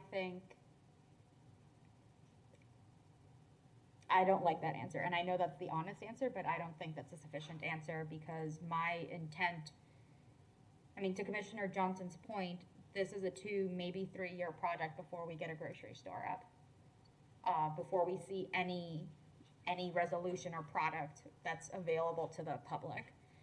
Whereas by changing policy on something like this, it could have many of our local farmers be able to sell their produce, their goods in neighborhoods that need it and need that extra access. And so I'm going to stand my ground here and say that this one needs to be looked at independently as that in-between filler to kind of catch to be the safety net until we have something else that's available for all of our neighbors. And this project should be the one that kind of gets that priority. If we don't put a lot of energy into the others, I'm arguing that this is the one that should get it because it does fill in the gaps that we have in food access and does allow for economic development of a lot of our neighbors who are in the agricultural business. Thank you. Thank you, Commissioner Gay Santos. Mr. Mayor, on number 5, we can get it done easy or somewhat quickly if we say it's everywhere in the city it's allowed. It's when we start to say it's allowed here and not here. So I think that's one of the directions. If we wanted to get done relatively quickly, to say it's everywhere in the city, and then you can write that code relatively quickly. It's when you start to say, well, not this zoning category and this zoning category, that it starts to make it a much larger process. On 6, on the I do want us to have some thought behind it on mandating community gardens in certain developments. It may not always be the best choice because land is limited and community gardens do take up space. And is it better to have a housing unit there? You can get 10 housing units maybe where you have one community garden. So I think that is something that has to have some flexibility in it as well. Thank you, Mr. Mayor. Thank you, Commissioner Johnson. Thanks, Mayor. I agree that we should. I agree with Commissioner Sacco that we should elevate the number 5 and work on that sooner rather than later. And some of the conversation around partnerships, I agree with. So I think it's going to take many partners to make a lot of this work. But I don't want to single out the county as the savior in these projects, because it's going to take Grace Groves and UF and many additional partners to make this work. So I just want to be careful that at the beginning of the conversation we aren't setting ourselves up for an out to say, well, the county didn't do X, Y, and Z, and they aren't doing this, so we can't move forward. So I just want to be very clear at the beginning that this partnership, we're going to have conversations and figure out what the best way to partner is. But I don't want the county to be the deciding factor about whether or not and how we move forward, especially with the community grocery. Thank you. Thank you, Commissioner Ward. Thank you, Mr. Mayor, and I apologize for missing the better part of this discussion. One thing that does leap to mind for me, without benefit of context, I really do want the county to be an absolute partner. This speaks to issues of welfare, which are everybody's welfare, and I don't mean in a specific context, but social services are the county's job. We have hung ourselves out on a few issues like homelessness, where we have absolutely taken the lead, and we can't go back after that. We can't back that train up and say, this really should be the county's job at this point. I believe, we have to have the county as a partner on these issues. Partially because nobody should have to know where the city limits end to know whether or not they are eligible for services. Also, the county has access to a lot more money than we do. Just straight up, the county has access to a lot more money than we do. We are all, as city residents, also county residents. I would be very uncomfortable with moving forward with big things like this that are primarily the county's job without the county being along. I'd love to have the other partners. Love to have our school system be a part of this. Love to have the University of Florida, Grace Groves, et cetera, et cetera, et cetera. There are many potential partners, but I strongly believe the county is an essential partner. Thank you. Thank you. Commissioner Johnson, is that an old hand or a new hand? It's an old hand. Okay, thank you. All right, I'm going to turn to public comment. I'm not sure what we prioritized and didn't. And I'm not saying that facetiously, but except for one or two things, it sounds like we're saying all of them are a priority, and which is fine, but we have to, I think, be realistic in our expectations of how quickly they get addressed and whether that is satisfactory to us. But I'll let staff let me know that I'm wrong, and they do have a clear idea of what we want to prioritize and how we expect staff to move forward after this conversation. Okay, so Adam, I'll turn it over to you. Well, Mr. Mayor, there is nobody on the line. The Okay. floor is yours. Thank you. Anybody in chambers? Welcome. So I agree with Carissa that doing grants for small markets can really be tied into the other initiatives along the lines of starting a grocery store. I think that's like a really important like point to consider. I think that someone called in. They have a barber shop and own the convenience store across from the CRK. So like like there's already people on board with collaborating. And then the other thing that I was thinking about in terms of county, the county being involved, I wonder like how divisive it could be, considering that there's like apparently people in like in Newberry and High Springs that like want to start a different county. So just like things to consider with the county being like an important player in doing this, because I mean it's you know, it's one of the lines that they say for like why they don't want to be involved is like not wanting to support East Gainesville. And you know, I think that some sort of maybe communication with the rest of our county about maybe why it would be important to support East Gainesville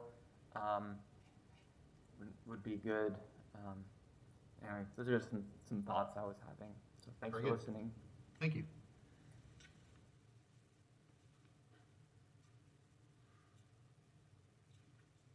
Anybody else wish to make any comments? Okay, back to the commission. Ms. Raskin, Mr. Feldman, do you have a clear idea of what the commission's priorities are at this point? Get the sense that the priority is multifaceted. Okay, I just don't want to get 6 months down the road and the commission saying what's going on with this project and we don't. I think what I'm going to ask our staff to do is to put a timeline associated with each one of these, basically in a Gantt chart time, so you can see really month by month what we'll be working on and how long we expect it to take, so that we can lay that out for you. That would be extremely helpful, at least to me. And to me. Okay, yeah, thank you. Commissioner Ariola? Thank you, Mr. Mayor. And I want to attempt to try to offer some guidance here. I think that, at least for me, where my thinking is, I feel a bit spoiled for choice, which is just that we have so many good options that I just don't know which ones I want to pick as a singular priority. But from my position, this is a full commission, so we all have to have a say in which ones are going to be the top priority.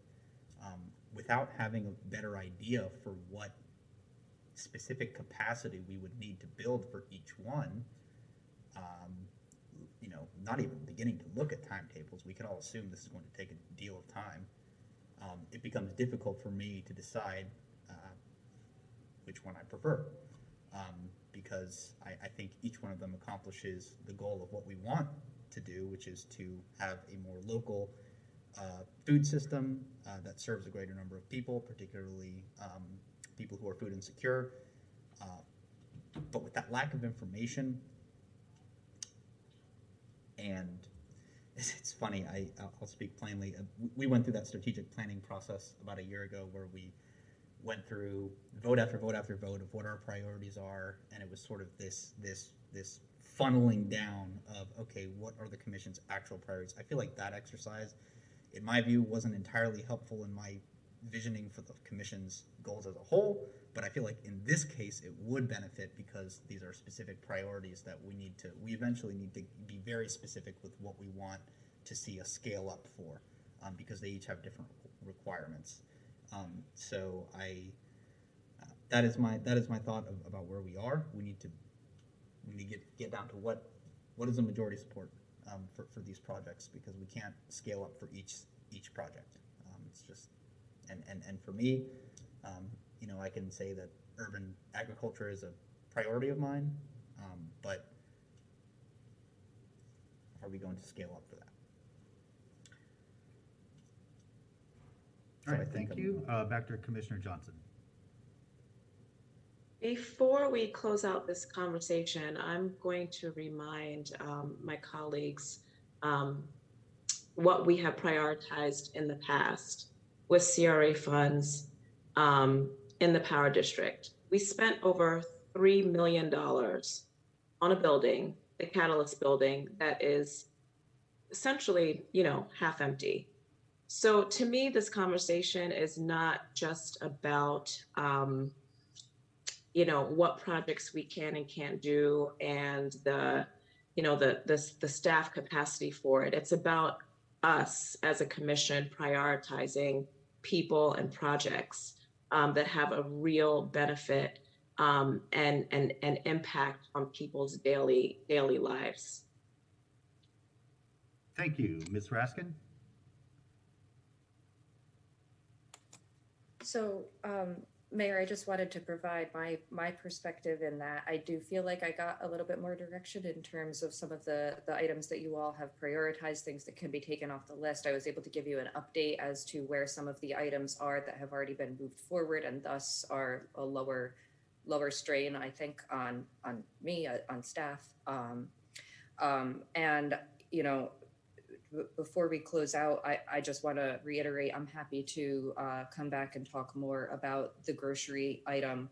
I'm one of the way that the Grace Growth Project is structured, there's a logistics team that kind of helps to do the admin part of it. And I've been engaged with that project since its inception. It's actually one that was born out of the Food Systems Coalition.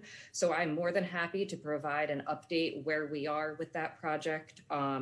And can give you an understanding of some of the conversations I've had with potential funders and how I see all of these kind of tying in, and even how the Good Food Purchasing Program and the relationship building between local farmers and some of our institutional institutions that are procuring can feed into that. So there's a robust discussion to have. I just want to leave the commission with a sense of hope that there is a lot of really, really amazing work being done, and Grace Gross has done a phenomenal job. I think the city is lucky, honestly, to be a part of that, and I'd be happy to share any information that would be helpful.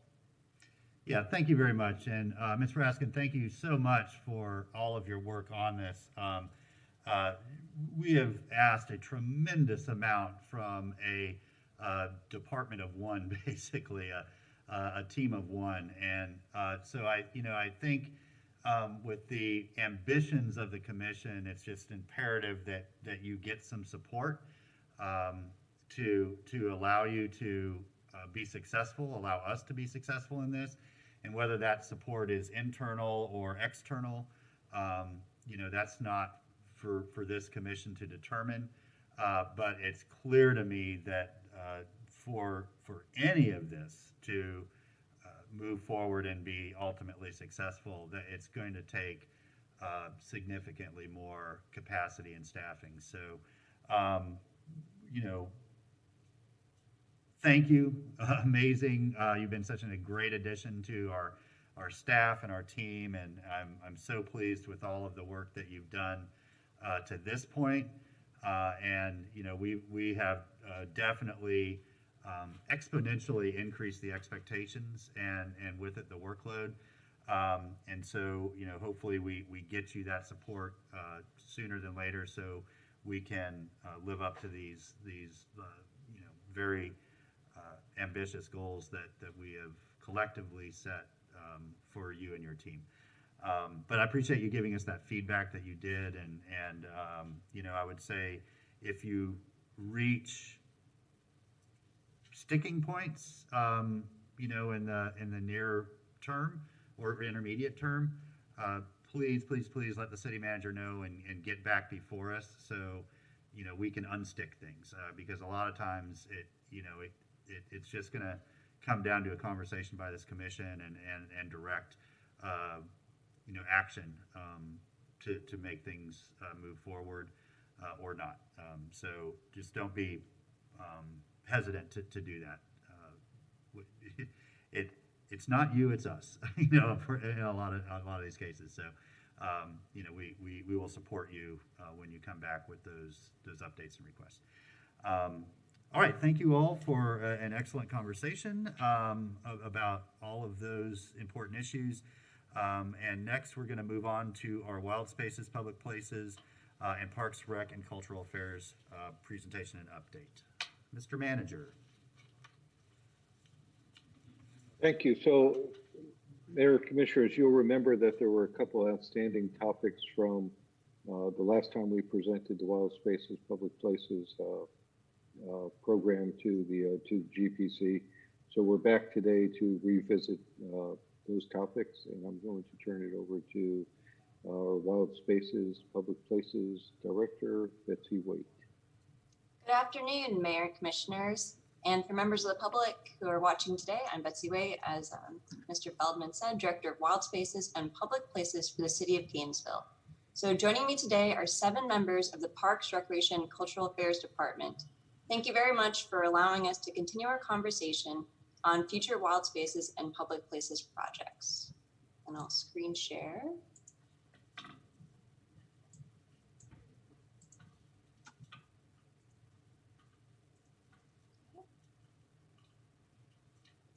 So we last discussed wild spaces and public places projects with the General Policy Committee on January 14th. Today's discussion is going to expand upon that earlier conversation on a handful of the proposed projects for 2021 to 2024. On our agenda for today, we are going to include a detailed discussion of an outdoor event center in Gainesville. Staff will discuss the infrastructure needed to support the Hogtown Medieval Fair, opportunities within Gainesville and the surrounding area, an analysis of existing city assets, a potential expansion of amenities at Fred Cohn Park, the potential addition of a bandshell at Ironwood Golf Course, and then we'll discuss Tom Petty Park and Glen Springs. And without further ado, I'd like to introduce Russell Etling, the Cultural Affairs Manager, who will lead the discussion on an outdoor event center in Gainesville.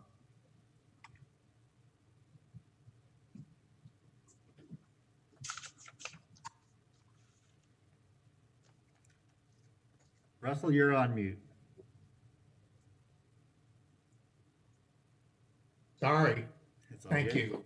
Again, I'm Russ Etling, Cultural Affairs Manager with the Parks, Recreation, and Cultural Affairs Department, and it's my pleasure to speak to you today about a vision we've been working on for a new cultural destination for our city and the region.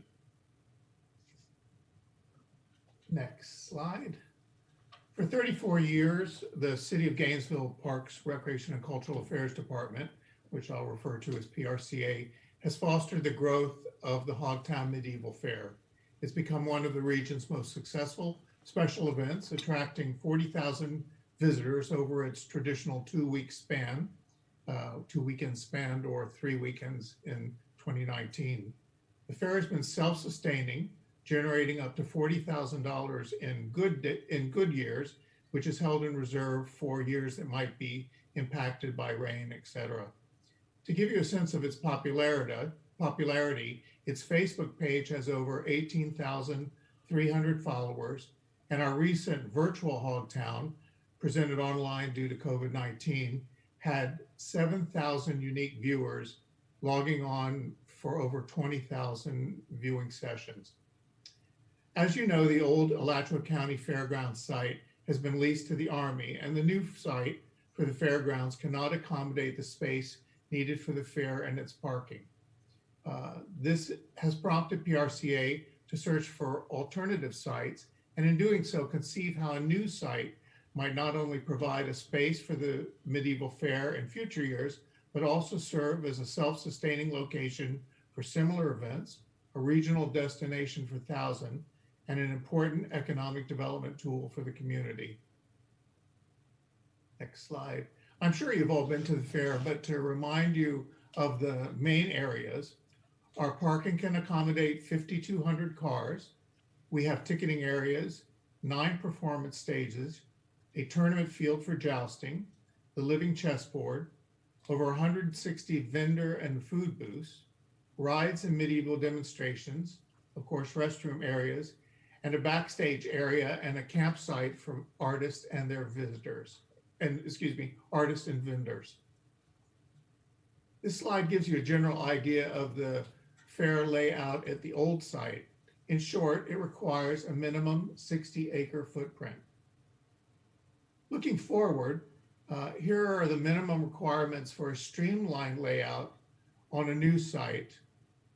We need a gated perimeter, 35 acres of surface parking, which would accommodate 5,200 cars, a main entrance gate with box office, administration, and restroom facilities, 25 acres for event programming, a main covered outdoor performance space, temporary camping space for our participants, and of course, power and water locations throughout the site. But how could this permanent site be leveraged to become a space for other outdoor events like concerts, heritage festivals, exhibitions staged by both city and outside promoters? A new permanent festival and arts park could provide quality arts and entertainment at a reasonable cost for Gainesville, Alachua County, and surrounding counties. Festivals and events have become one of the fastest growing areas of local community tourism and development. In fact, festivals are now a crucial element of many areas' economic infrastructure. Festivals generate on-site revenue in the form of ticket sales, food and beverage, souvenirs, and more. They also produce off-site revenues such as shops, restaurants, local gas stations, etc. They attract visitors, stimulate economic expansion, and improve the perception of the community while developing loyal patrons. The Cultural Affairs staff have investigated over 20 potential sites for both temporary and permanent homes for the Hogtown Medieval Fair, as well as the Festival and Arts Park. These sites include city-owned properties that have been discussed that will be discussed in the next slide. But unfortunately, the majority of these properties have been deemed insufficient for a number of reasons. It is possible that the future location of the Festival and Arts Park will need to be outside the city limits, since there isn't much, if any, available properties within the city limits that meet our needs.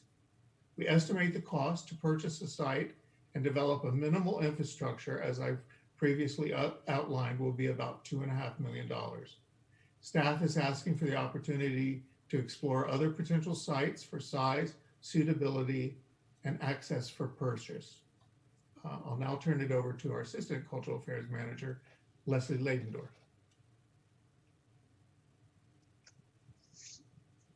Thank you, Mayor and Commissioners. I'm Leslie Ladendorf, Assistant Cultural Affairs Manager. In an effort to exhaust all possibilities in our search for an appropriate parcel of land for a festival arts park, we were asked to evaluate city-owned properties. The first criteria was identifying those properties that are 60 acres or more, then evaluating them for various site needs. Can it hold a large event, plus parking? And what is the accessibility via roads and adjacent highways? After that, we looked at the nature of the property. Is it wet, in a flood zone? Does it have conservation restrictions? Is it listed on public lands registry? After applying these lenses to those listed properties, we found that we as a city do not own an appropriate property for a festival park. I can go over each one of these individually if you like, but all of them had water issues. Most had conservation restrictions, and once those factors were taken into account, the amount of usable acreage on a property was reduced or completely eliminated. Thank you, Leslie. Are there any questions from the General Policy Committee for either Leslie or Russell before we move on? There are. Thank you. Commissioner Simmons. Mayor, you indicated 60 acres. Why did we choose 60 acres as the criteria or the footprint? Well, we outlined the existing needs for the Hogtown Medieval Fair. We generally have up to 5,200 cars, which in translating it into surface parking would be 35 acres. And then in outlining the footprint of the fair that we have now with its performance areas as well as backstage and camping areas, that came to 25 acres. That's how we came to the 60 acres. Okay, and when you investigated the over 20 possible sites, the 60-acre criteria was for Hogtown and a festival and arts park. So what if you looked at them separately? Would they still require a 60-acre minimum? Well, I think to be clear that we would use the Hogtown, the site we would use the fair as the Hogtown site would also be the Festival and Arts Park. Okay, so it would be interchangeable. Evaluated, excuse me. Sorry, so it's interchangeable. That site would be interchangeable. One location for many. It would be it would wind up being a year-round events park, which would be there are few, if any, in this whole region of the state. So a year-round park, I get what you're saying. You're looking for a year-round park that can accommodate the Hogtown Festival. But that's once a year. That event is just one weekend out of the year. So in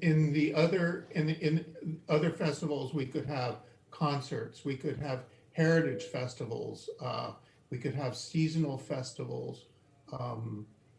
We could do things like outdoor dinosaur exhibits or lantern festivals. We could do holiday light spectaculars.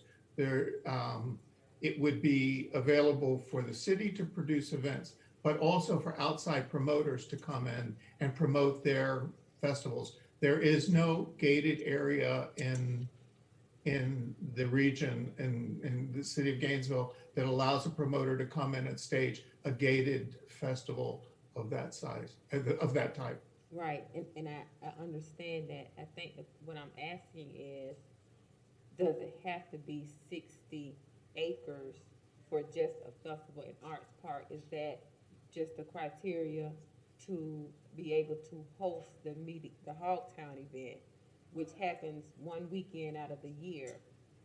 So we're looking for enough land, 60 acres, to accommodate Hogtown. But when you have the festival and arts parks and all these other events we're talking about, do you recommend that also being a place where 60 acres is the criteria? Why not 45 acres or 28 acres? Well, our first priority was to find a site that could accommodate the Hogtown Fair that we have staged for 34 years. But we also know that the model of the fair can be replicated by other outside of other events, seasonal events.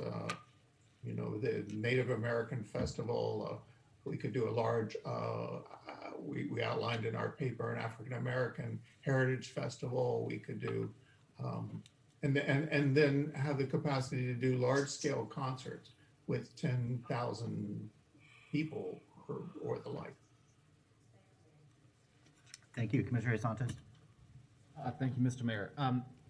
The 35 acres of parking, I have strong concerns of allocating that much to surface parking. Would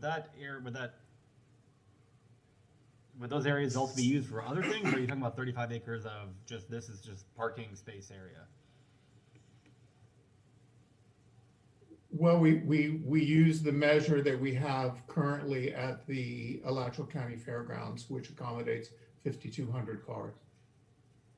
That's how we. So I guess the question would be, is it going to be like fields other times if it's not being used for that, or would it be paved? Like, there's a portion of the parking at the fairgrounds that really can't be used for anything else. That area just directly in front of the main gate is just parking. Is that kind of what you're talking about designing in terms of the parking, or would it be something that could be multifaceted use if there's not that many cars that are there? I have serious concerns of just creating 35 acres of parking spaces. Thank you, Mr. Mayor. Thank you, Commissioner Sacco. I'll agree that when I was looking at the executive summary, that more than half of the property we're looking for goes towards parking.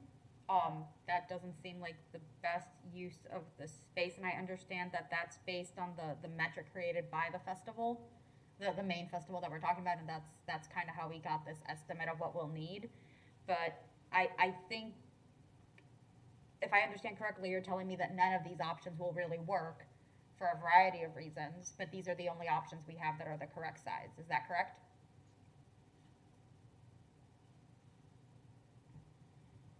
So let me, can I chime in here? Sure. So I had an earlier meeting with staff today. Regardless of whether this is 40 acres or 60 acres in size, whether the parking lot is can be used for multi-purpose uses, such as be grassy and just accommodate overflow. All those are things we have to work at. But the bottom line is, in the city right now, we do not have acreage that's available to site the fair or any fairgrounds that we own. There doesn't seem to be any parcels that are available for sale that will meet our needs. And so as we're moving forward in here, I mean, there's going to be some big questions that the commission ultimately needs to give us guidance on and make a decision, such as, do we move this outside the city? On there, do we, do we need our fairgrounds? I mean, there was a big implication when the county sold the fairgrounds to the Army, and we're not the only users of that fairgrounds for the medieval festival. So we think that there's a need. The question is, where do we put it? Right now, we do not have a parcel that we can tell you we can move this to, or a parcel that's available to buy. We're still exploring some possibilities, but we don't have any at this time. So none of these are really usable. We can't find close enough property that is for sale. How far out are we looking when looking for potential properties? Because I don't want us to find property that is so far outside the city limits that it then doesn't benefit the city itself. Right. And Commissioner, that's been my concern. So, I mean, there are parcels that are way out, and I've said I'm not presenting those to the commission because I can't justify traveling, a long period of time, to a fairgrounds outside the city. So we're still looking at it. We came up with several more parcels today that we can look at. We're going to start looking at university-owned parcels to see if there's some opportunities there. But we're scouring the landscape literally. Okay, and if that's where we are, I'm okay with that being where we are at the moment. Our concerns about parking and how we're using the space aside, if where we are is we're looking for property, but I don't want to tear apart conservation area, and I don't want it to be out in the boonies, because that doesn't benefit the city or our neighbors in any way. So if that's just where we are, then I guess that's where we are, and there's not much we can do about that. So thank you, Mr. Feldman. Thank you, Commissioner Ward. Thank you, Mr. Mayor. I would reiterate that 35 acres of surface parking is a lot. And I'm not telling you that we don't need to offer parking for 5,200 vehicles. Maybe we do. I certainly am not going to vote for 35 acres of paved surface parking. I could be convinced to, and I realize this is not cheap, but there's a case that could be made for a whole lot fewer acres of multi-level parking.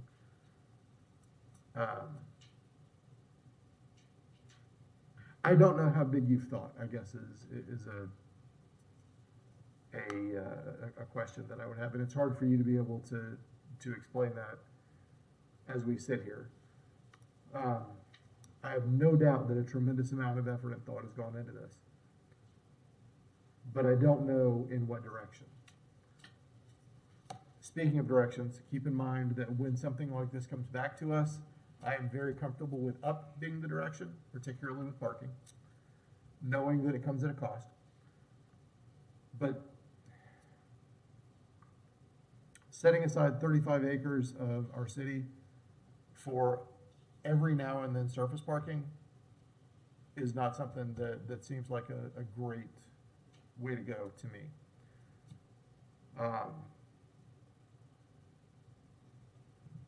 Yeah, I'd be interested in having some conversations so that so I can understand a little better. And I apologize for not understanding as well as I should at this point.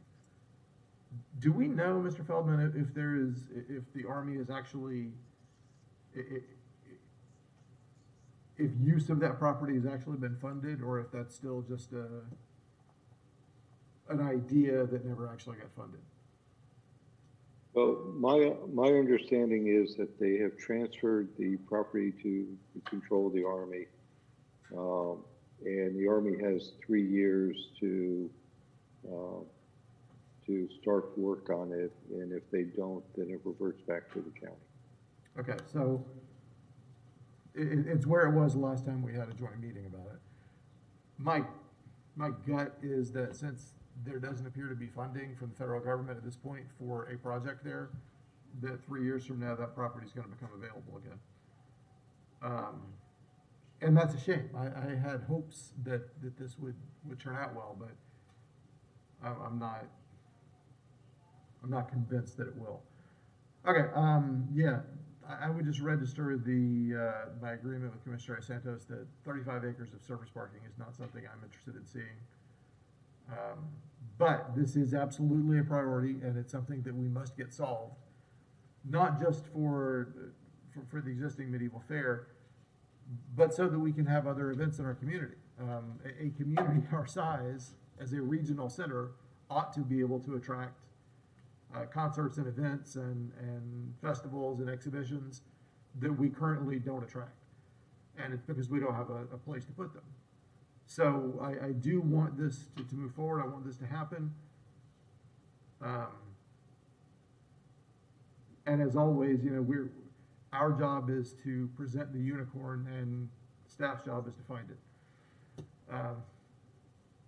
So know that I realize that this is a unicorn we're asking for, and that it is difficult, and I empathize, and I'm willing to help talk through things anytime you want to. Thank you.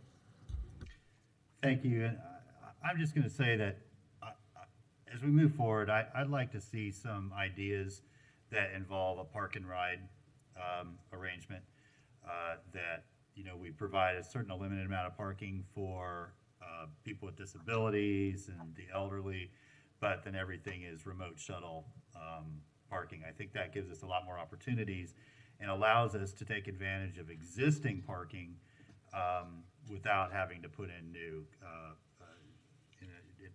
I think it just really gives us a lot more options, and that will become much more normalized as we move out toward the future. So we're talking about, building something that's going to be a 50-year use. The idea of everybody being able to pull up and park, sort of like stadiums, like the old stadiums have all this surface parking around them and they just look ridiculous now.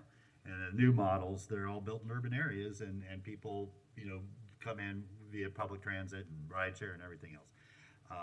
So I think that's the model that will probably better accommodate us. And I think just obviously gives us more options. Commissioner Simmons? Thank you, Mayor. And again, I don't want to give up on this because this is a need in our community. But what I would like for staff to do is to, as I'm looking at the Fred Cone Park Event Pavilion, I don't know if we're going to discuss that or not, but what I would like to do is have staff come back with more options than what's being presented here for this location, and address the issue of if we're losing a practice field, where would those teams practice? Where would they relocate? Address that issue. I really want to look at this, but I want us to have more options and look at more creative designs. I think you said it right, Mayor. Look at park and ride. Let's look at ways that we could be creative, because this is a need in our community. We need to figure this out. So I'm still open to it, but I want us to get more options, look at more ways that we can accommodate cars, vehicles, make it more pedestrian friendly. And so I want us to come back, staff to come back with more options. Okay, thank you. Back to Commissioner Ward. Okay, so please continue. Okay. So as Commissioner Simmons alluded to, at the January 14th General Policy Committee meeting, staff were asked to explore Fred Cone Park as a potential location for Hogton Medieval Fair. And this aerial image shows how much of the park site, Fred Cone Park, has already been developed. And so the remaining developable land is not large enough to support the fairgrounds. And when I say developable land, going to this slide, so this is Fred Cone Park, kind of the existing space that has been developed. Pretty much every area surrounding the park. So this is a parcel outline of what the city currently owns today. And so this shows where there's wetlands pretty much on everywhere that has not been developed. And then this is FEMA flood zone AE. So not saying we could not develop wetlands, but I mean, it'd be highly cost prohibitive. And so we did take a look at Fred Cone Park to respond to the comments made at the January 14th meeting, but staff felt that there was not enough space at the current location to facilitate the size of an event such as Hogton Medieval Fair. Now, okay. So this is just another rendering showing you a graphic of the current amenities at Fred Cone Park. So the track and field are highly popular. Just wanted to give you some numbers so you knew kind of how many user groups we do have at that facility. So in 2019, there were 66 formal reservations for the main field and track with over 3,100 participants. And there's also a practice field located southeast of the main field. And while that's not quite as popular, we do have a number of reservations that we receive every year for this field. A lot of groups want to book both, depending on the size and how they're using those field spaces. So in 2019, this practice field had 61 formal reservations and over 3,000 participants. And that's just formal participants. Obviously, the fields are open for use many hours that are not formally reserved. So staff are interested in lighting the practice field, the softball field, as well as the basketball court. And that project was brought to you on January 14th as part of a larger lighting project. And that would increase the utilization of Fred Cone Park tremendously. So lit practice fields are a hot commodity, and currently staff has to turn down user groups because we cannot accommodate all of the requests for lit field spaces. In the summer, people want to practice later in the evening because it's cooler. And then the winter months when it gets dark really early, just lit field space is an incredible demand. And as Commissioner Simmons mentioned, there was discussion briefly about a year ago on Fred Cone Park and how it could potentially be used to facilitate a large pavilion for gatherings of about 2,000 neighbors. And Sarit Sella kindly put together this conceptual master plan in early 2020. And so this shows you how there could be additional parking added to the existing parking at the site, as well as on this, I think, platted kind of access road here to the east. This could also become additional surface parking if there is the desire of the commission to move forward with a large pavilion at Fred Cone Park. The pavilion could sit in this approximate area. As with anything, there are pros and cons. If we're directed to move forward with construction of a large pavilion, which kind of ties into that bigger discussion of an outdoor event center, which is why we're bringing it forward to you again today. You know, it would displace a number of user groups of this practice field and the softball field, and we truly don't have additional field space for those groups to go today. But we could obviously discuss potential expansions elsewhere or additional acquisitions. So I'm going to pause here for a moment, see if there's specific questions on Fred Cone Park, And then I'll be handing it over to Jeff Cardozo for the Ironwood Golf Course. Thank you, Commissioner Simmons. Thank you, Mayor. Thank you, Betsy, for the presentation. And like I stated earlier, this is a much needed thing that we need to do. Again, I think we need to look at this particular drawing and get options. This was done in 2020, early 2020, well, almost a year ago now. And I would like for us to be more creative with this plan. And also, Betsy mentioned that you would have several ball fields, people that would be potentially losing out on areas of practice and play. We need to look at other areas or other opportunities for them. If there's anything out there for our neighbors to go and play and practice, we need to look at that. But I'm certainly not ruling out looking at this area as a potential place to have some type of event or something for our neighbors to go. But I'm just not, I don't feel comfortable with this particular design. I really want us to look at several other options. Thank you. Okay, thank you, Commissioner. Okay, Ms. Waite, please continue. Okay, I'm going to hand it over to Jeff, who's going to go over the potential expansion of a bandshell Ironwood golf course. All right, thank you, Betsy. Hello, Mayor Poe, commissioners. My name is Jeff Cardozo, golf course manager at Ironwood. I've been asked to look at some options for putting in a band shell at the golf course that would be able to bring in various events, concerts, etc. So tried to find a location with minimal or really no impact on disturbing the play at the golf course, but we're really limited in space as the city only owns the course itself, not the surrounding 500 acres of woods that are mixed throughout the property. So right here on this slide, you see an example of what the band shell would look like. Staff looked at several options. This one gives us the ability to have some lighting, some speakers, some shelter, all the stuff you need, and then the best cost, as well as hosting the types of events we'd like to have at the facility. So we looked at two different options on city property and have a couple of aerials on the course where the stage would be located. So Betsy, go to that first one. So you can here's an aerial of the golf course and the surrounding woods, which again, the city does not own. This is option one. And in both of the options, we need to utilize the driving range as additional parking because these types of events, we only have about 100 parking spots or so in that main lot in front of the clubhouse. So we'd have to shut down the driving range for most of the day if we had an event. So that takes away from one of our bigger revenue sources. Right now, we're averaging about 120 buckets sold a day. Driving range has been absolutely packed with the lights now and the shade structure. It's been really, really good. But right here you see, so the seating there would be on the fairways of 1 and 9, and the stage would be on the far left side of 9 if you're coming back to play towards the green. So just off of the cart path. That would then allow people to use the restrooms and the bar area for snacks and drinks. So that would bring in some revenue and concession sales throughout the event there. And you could park there in the driving range and basically walk over about 50, 60 yards to get to your seating. So that's option one and the closest one to the clubhouse. And now option two, Betsy, if you'll switch that. So you can see this one's a little further down the front 9 of the golf course.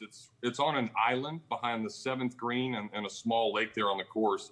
The setting for this option would be absolutely gorgeous, allow people to spread out on 2 different fairways and really allow for more space, a larger capacity for the event. But as you can see, it's much further from the clubhouse, would require certain additional costs. We'd need to light the cart path leading out to that space. So you'd have to probably walk about 500 yards or so to get out to that area. So we could utilize some of our golf carts to help with people that really couldn't walk that far, but you know, you'd have an issue with the restroom access, have to probably have a portable bar out there for snacks and drinks, too far to go back and forth to the clubhouse. But what we do is we'd use some decorative ballard lighting like they have out at Depot Park to line the cart path, but you're looking at a significant increase in cost there with that much lighting in the 500 yards. So those are really the two options that wouldn't intrude on people playing on the course. Either option, again, would force the course to shut down the driving range to park cars. And you're still at that, probably about 250 cars or so because of the space there at the golf course. And then, Betsy, that last slide. So again, the 250 cars, you're looking at the different costs. The cost to build that specific band shell that we had in the picture is about $60,000, and then probably about 50 more to install it, the structure, the concrete, the site work, all of that stuff. So a little over 100 grand for the band shell.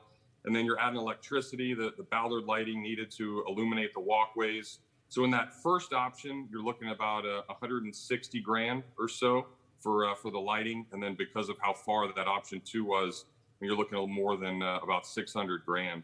So that's just the 500 yards out there. It gets really, really dark out there on the course. So in total, option 1, probably about 270,000. Option 2, almost triple that, about 725, 30,000, something like that. So some additional O&M costs associated with managing the band shell, but not a ton. I think myself and staff here at the course would be able to book the events and run them. I think there's a concern, though, in both of the options with people sitting all over the fairways that you'd have some wear and tear on the turf. So we need to probably resod the fairways periodically if there's any significant damage that took away from the golfer's experience. And then in speaking with our cultural manager, Russell Letling, came up with a cost about $1,500 to $1,600 or so per event. That includes booking the band, the advertising, the sound, and everything that's involved with that. So those are the couple of options that we looked at, and really the only 2 options when you look at the space and trying to be as close to the clubhouse as possible for what we have land-wise at the course. Okay, thank you, Mr. Cardozo. You do have some questions. Commissioner Simmons? Mayor, Mr. Cardozo, when you mentioned the auxiliary parking on the driving range, now what do you mean when you say auxiliary? It would just be additional parking. I think you've been to the golf course and you see we have in front of the clubhouse there just a little over 100 spots. We had the big event for Halloween, and we filled that up pretty quickly, and then we had to look for other areas to try to park there. So that area in front of the clubhouse that's zoomed in down there. So the driving range, we'd be able to access the driving range. We'd just create a path to drive cars out there, which we've used in the past for different 5Ks that we've had and some other runs where parking was limited in the lot there. So we would just park people on the driving range. So again, you couldn't hit golf balls during that time. It probably cause a little damage to some vehicles. So we would just close it down for the day and be able to get about 150 more cars there. Okay, so not golf carts, but actually cars. Correct, yeah. Okay. People coming into the event would be able to park on the range. Okay, the actual structure, if you position it in the driving range, it would face the building, right? Is that the direction that it would face? Well, we wouldn't put it on the driving range. I think doing that would really be there would be no point because you'd only have the ability to park in that normal surface lot there in front of the clubhouse. So the 2 options both indicate us being able to park cars on the driving range. So option 1 would be to the right of the driving range there where you see it over there on the left of the fairway. Okay. And so option 2, the location of the band shell,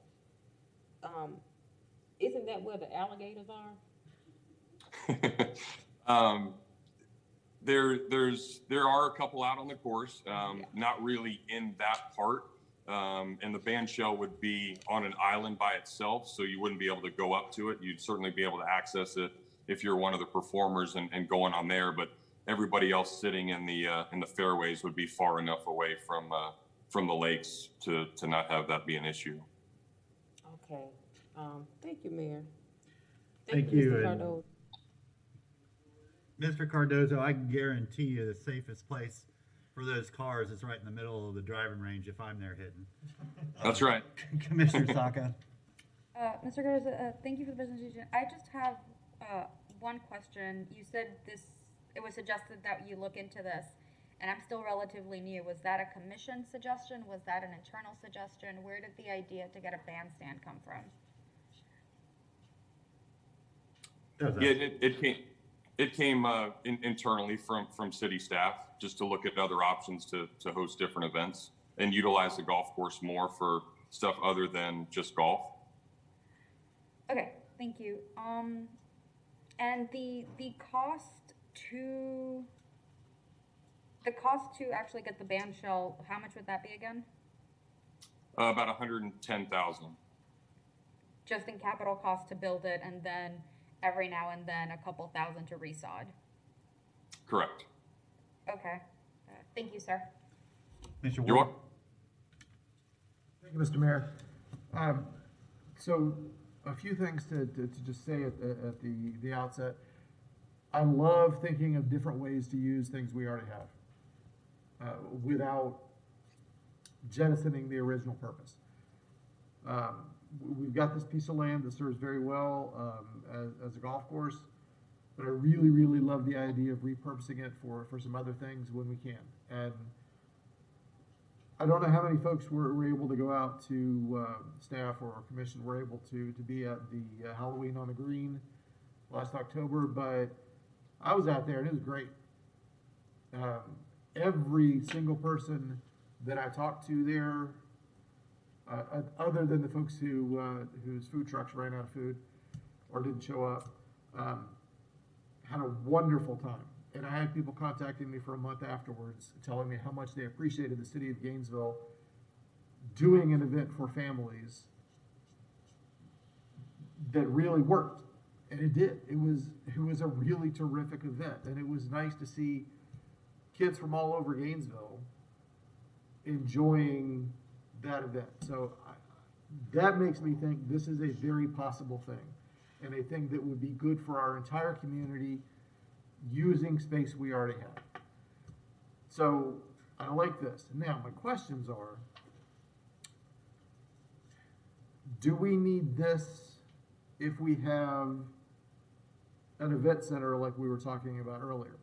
You know, if we have a fairgrounds type facility that is made for concerts and events, do we also need to be able to multi-purpose the golf course for smaller events? Because obviously this is a different scale than what we'd be able to make happen at the bigger center.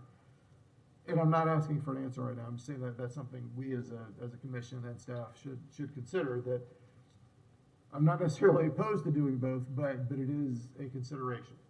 You know, that it might be that we could, with the right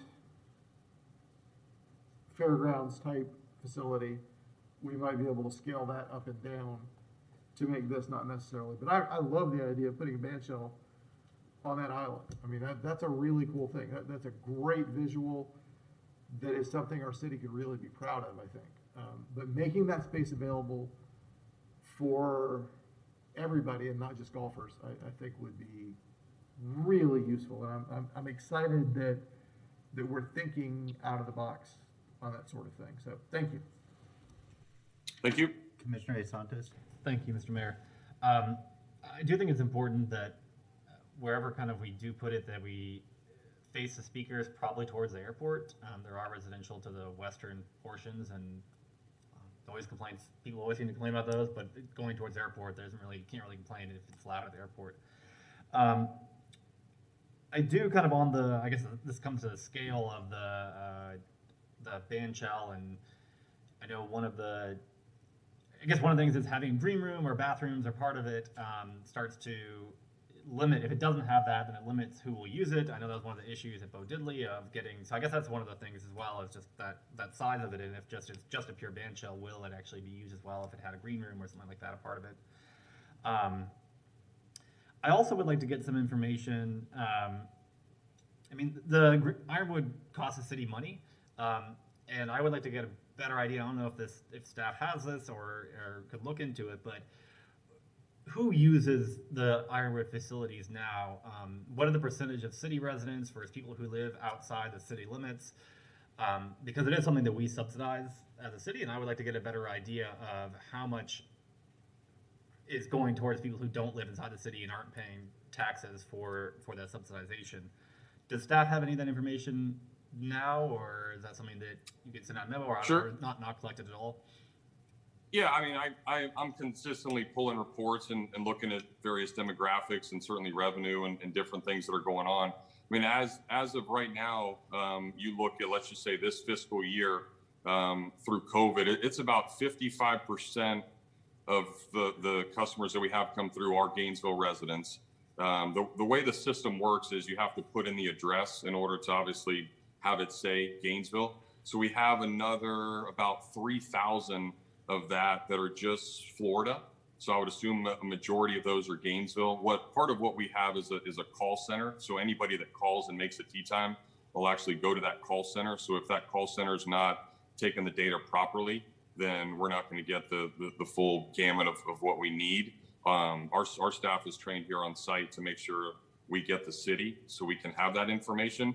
But it's pretty significant. So you're looking at about 6,000 people or so roughly that are Gainesville. And then you have that 3,000 or so that are just Florida. And then the next number on there is Alachua. So residents of Alachua, and you're about 600 people right there. So you're not even at 1,000. So it's pretty significant for what we have Gainesville wise. And then, certainly people come over. We're really close to Keystone and Stark and, Hawthorne and Williston. A lot of people come and frequent that. And then even, Turkey Creek's not a Gainesville address, but a lot of people come from Turkey Creek and venture into the golf course as well. But at least from the data we collect, it's about 55% or so right now that I can tell you as a fact. And I guess a little better dive down to that. When they're calling the call center, are they saying they live in Gainesville, or are we actually looking at their address? Because a lot of people say they live in Gainesville and they don't actually live inside the city limits. Yeah, I mean, we can't get that thorough with it. We're so busy and we're a small staff as it is anyway that I can't make the staff sit there, and especially because only one of them's working to ring in golfers and everything else to have them put in their exact address. Okay, so they're just saying they live in Gainesville. So that's correct. Okay, it may not be actually in the city limits. Okay. And then, Mr. Feldman's point for you, the airport was talking about purchasing some of that land around there. Do you know where that ever ended up, or is that still on hold, or do you know where that process is? I think they're looking at purchasing like the eastern portion of that property. So the golf course the airport was desirous of purchasing that property. They were hoping we would purchase it for them. Oh, okay, all right. Okay. All right, thank you, Mr. Mayor. Mr. Simmons? Mayor, Mr. Cardoza, for the seating, would that be permanent seating, or would after the event we would take that up and clear the golf course? Yeah, there would be both of the options. Commissioner Simmons would be to sit on the fairway grass. So you would just bring some blankets or bring some lawn chairs and be able to place them down. There would be no benches or no bleachers or anything like that. So just like you're out under the stars and enjoying the night and enjoying a concert. Okay, thank you. Commissioner Ward? Thank you, Mr. Mayor. Mr. Cardoza, how do our greens fees compare to other courses in the area?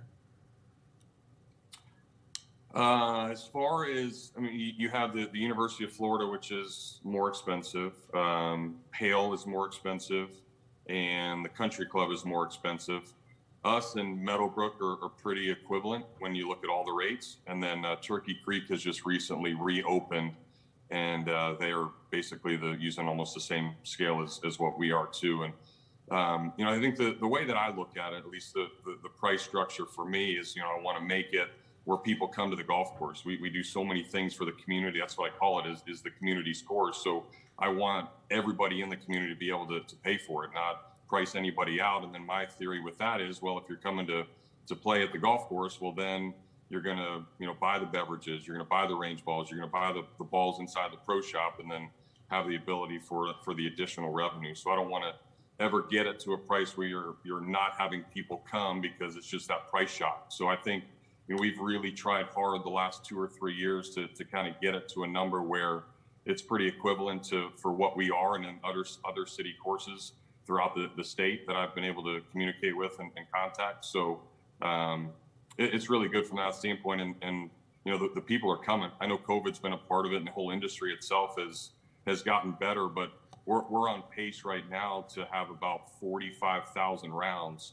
And normally we average maybe a little over 30 to 35. So it's a significant difference. And I think people really like the structure of where it is, and they're coming because of it. And, and this, because of the students that we have here, as well. You know, everybody wants a deal because of Groupon and Living Social and all that other stuff. So we try not to have a ton of coupons, but we'll go after the students as well and give some student discounts as well as some senior discounts. So I'm less concerned about what the price actually is than I am with how we might use that to incentivize people in Gainesville to use it more, and not necessarily penalize people who aren't Gainesville taxpayers. But if there's a way to use a Gainesville discount to tell us exactly who's using the course, that might be that would help me better understand exactly who's using it and how many people who live in the county we're subsidizing to use it. I agree with you that we want to use. You know, we want to attract as many people as we can. And obviously the more people who come and pay greens fees and have refreshments before or after, that makes the whole thing more viable. I get that. We want to drive people there. But I also want to make sure that we're taking good care of Gainesville residents, and that we as Gainesville taxpayers are not necessarily subsidizing folks who come in from even other counties. So I'd like us to consider that, you know, how we might offer a resident discount sort of thing. And I'm not tasking you with that, obviously I can't do that, but it's just something that I've always kind of wondered. So anyway, it's something to think about. You don't have to answer it right here, but just an idea. Thank you. Okay, yep, sounds good. We'll certainly look at it. Thanks. So I have a tremendous headache because I just got brought back to 2008 when we had an extensive conversation about the future of Ironwood. This particular item is about a band shell or not a band shell. And if the commission wants to have a deeper conversation about Ironwood and its management and operations and pricing structure and all that, I think that's a good topic to schedule for a future General Policy Committee meeting. And I could talk a long time about that, as I'm sure Mr. Cardozo could attest. What I will say is it's one of the jewels of East Gainesville, and it by far has the most ethnically and racially diverse clientele of anywhere in this part of Florida. I played a lot of courses, and we can back that up with data if so pushed. But back to the band shell, Commissioner Saka. And I see you there, Commissioner Johnson. My question is about the band shell and not the future of Fantastic. While looking at this option, were there any options that you researched that might have been a cheaper or a non-permanent installation?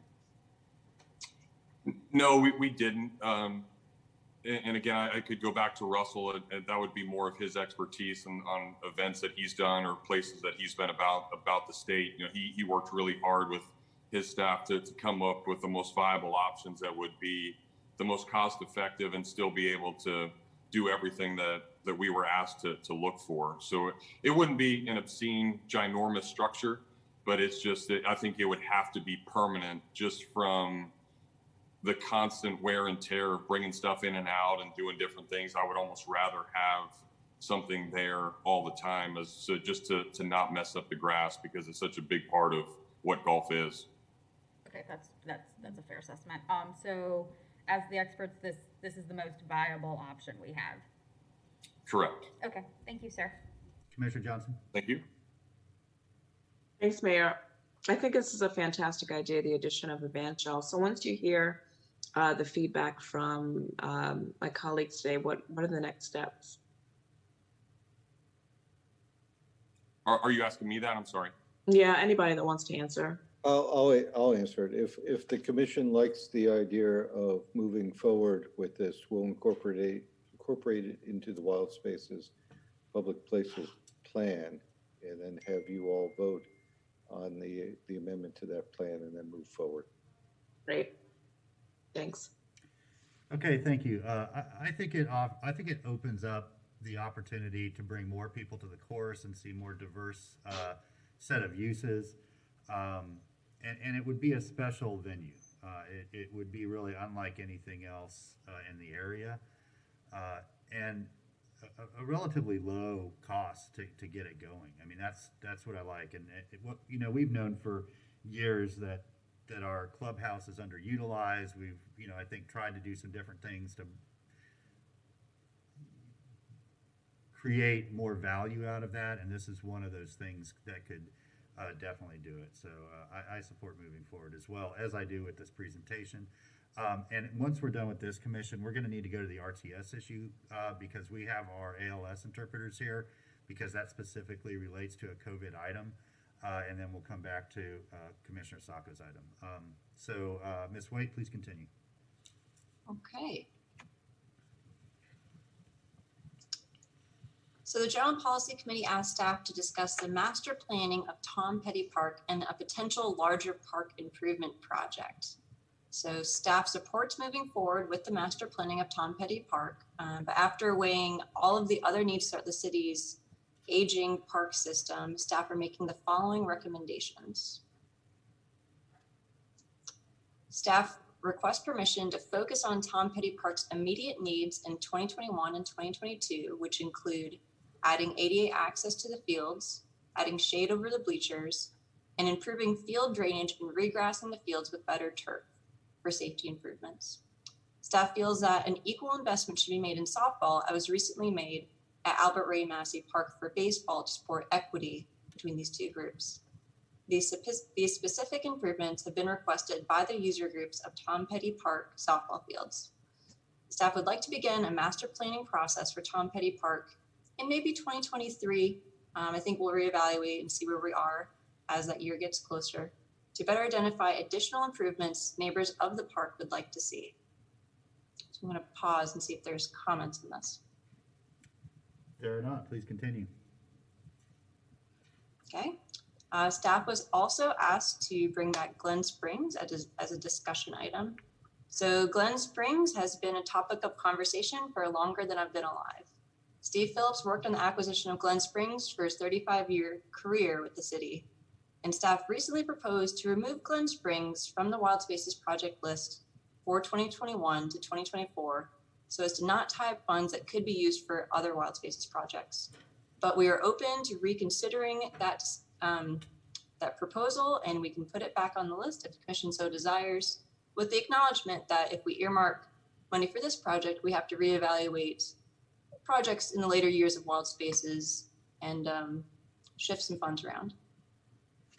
Okay, thanks, Ms. Wade. Can you then start by talking about why it was recommended to be removed from the list? So I've not been with the department for very long, but from my understanding, there's just been little headway made in over 35 years. And so I think staff is a little frustrated. And if other folks want to weigh in, feel free. Mr. Feldman.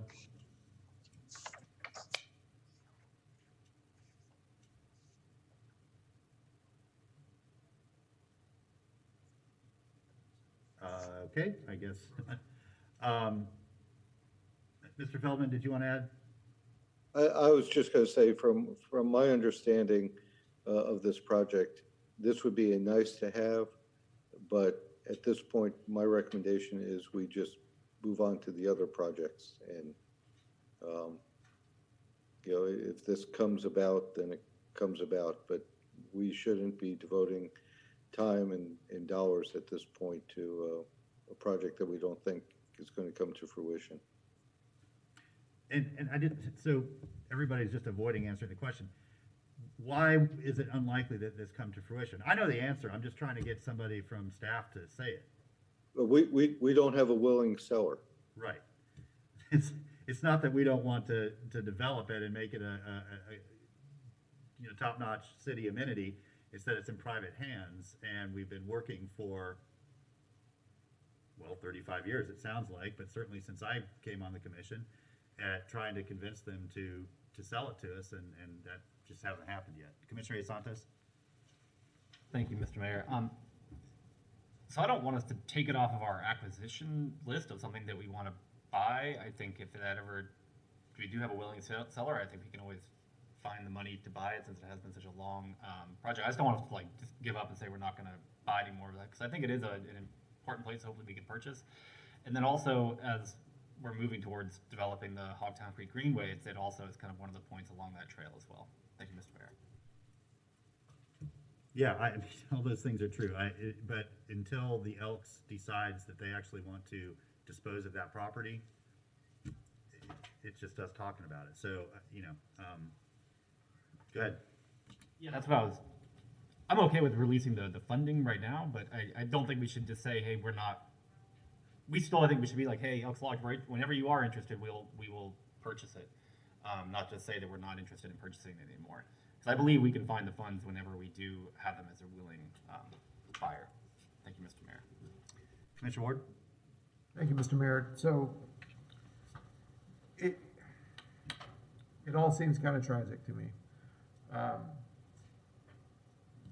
We've all had conversations. I've talked to folks at the Elks Lodge many times. But you know what? If they don't want to do it, then we shouldn't say, hey, whenever you're ready, I think that the money is not, it's not evergreen. There are other projects that the people of Gainesville need. I think this is something that could be a benefit to our community, to the folks who own that currently, to everybody. Should be a win-win. But if it's not going to be, then we have to spend the tax dollars elsewhere instead of just putting them on a shelf, because we're collecting that money. It's not like we have to find new sources for it. The money's currently existing. But if that seller doesn't want to use those tax dollars, then our community deserves amenities. And I hate that. I absolutely hate not being able to deliver on this. But that seems like what the owners, seems like where they are. So we can't be, we can't just put the money on the shelf and say, come get it when you're ready. Unfortunately, I'd love to be able to do that, but I don't know that that's a position that we're in. Thank you. Yeah, thank you. So I want to try to summarize what I think I heard from the commission, so staff is clear. And please, any commissioner, correct me if I'm misstating any of your views. For the Outdoor Event Center and Festival and Arts Park, I think the direction was to continue looking, but also consider reducing significantly the surface parking requirement and look at a sort of commuter or a shuttle or park and ride type option. For the golf course, we were supportive of the band shell. I don't know that we settled on option 1 or option 2. I will tell you, as somebody that knows that course well, option 2 would be gorgeous. It's a little island where the shell would be, and it would be, but option 1 would be really cool too. As far as angling towards the airport, I think option 2 would be necessary. Option 1, the shell would go towards the neighborhood, which is still a ways away, but it would cause a problem. Anyway, moving forward, I think staff can vet that a little bit more and bring us back, both recommendations, to a level that we could approve one. Tom Petty Park, I heard no disagreement with the suggestions for that, so move forward with that. And then you heard Glen Springs, that we're just ready to reallocate those funds and use them towards another priority. Commissioner Simmons? Yes, Mayor, and also come back with various designs for the. Oh yeah, you wanted to see some more options for Fred Cohn Park. Thank you. Commissioner Hey Santos? Thank you, Mr. Mayor. As far as arts and park or festival and arts park, I do think I'd be okay with us looking just outside the city limits or close to the city limits, but not too far. We're trying to find another place. Those are areas we probably will annex at some point. That might open us up a little more. Thank you, Mr. Mayor. Okay. Ms. Wade, any questions? Mr. Mayor, I think just one point of clarification for Fred Cone Park. So would you like us to start a community engagement process to hear from the neighbors of Fred Cone Park, or how in depth would you like us to get with presenting additional options? And I guess to caveat, we will have to hold off on the future lighting of the practice field, softball field, and baseball field until we have a resolution. Commissioner Simmons? Speaking in terms of design, but if we want to start engaging the community, that's fine, and also looking at other locations to offer free space to those potential teams or players that may not be that may be impacted by this. But I want to look at the design itself. I just wasn't happy with what I saw, and I wanted some options. Yeah, and I think Ms. Waits then would, is asking, should we engage with the surrounding community on what they would like to see in a design? Yeah, I think that's a yes, Ms. Yeah. Waits. Any other questions? Okay, any members of the public inside the chamber wish to speak to our discussion? Please. My name is Donald Shepard, People's Representative, and I've walked through the same path that you have, Mr. Powell, throughout the 12 years. And some of these projects I see that do need the revamping, remapping of the ideals which have been formatted for us. I think the Glen Springs thing has historical value to it other than just local value. I think that this here is something that I had went to the county office over there, and Mrs. Bird was a member of that swim team there. And so that would be a heartwarming thing for to restore that. The golf course, I would take and move that building towards the end of the parking lot there and put that net section.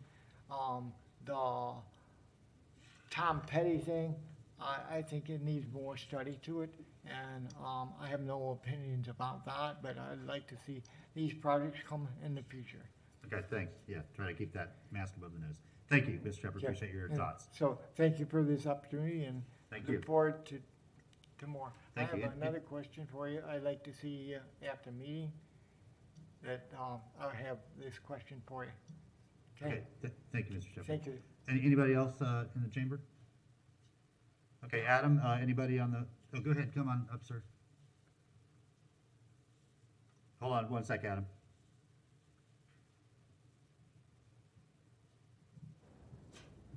My first thought was, in terms of the band shell, there's a local woodworking team called Bello Woodworking that has a lot of experience building stages, and that I have a feeling that they might be able to do it for less than like the budget that's been that was described. That was just my first thought. I'll send an email to Mr. Cordozo about that. And then my second thought is a question for Mr. Ward. Do you have any like understanding of the reasoning behind the Elks Lodge unwillingness to sell their property? Go ahead. Mr. Mayor, I wouldn't want to speak to their motivations. You could probably guess. Usually when there's a group that wants to buy your property and you're not willing to sell it to them, it's because you want to charge more than the buyer's willing to pay. Okay, Adam, over to you. Mr. Mayor, there's nobody on the line right now. The floor is yours. Oh, wait. Hold on. We have a late caller. I do apologize. It looks like Kathleen Pagan Parks is on the line. Ms. Pagan Parks, you have the floor. You have 3 minutes.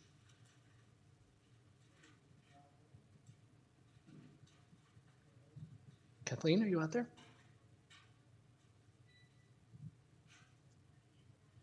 Ms.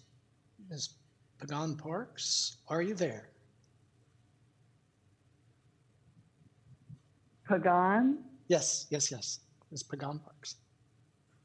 Hello. I'm Kathleen Pagan. I live in an urban neighborhood close to the Coppers Superfund site.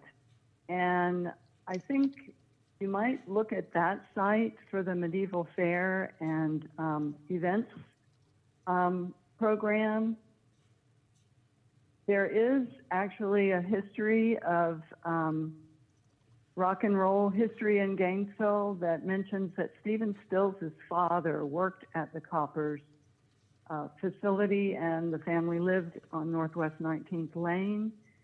So it could be that it's an appropriate site also because it's accessible by transit.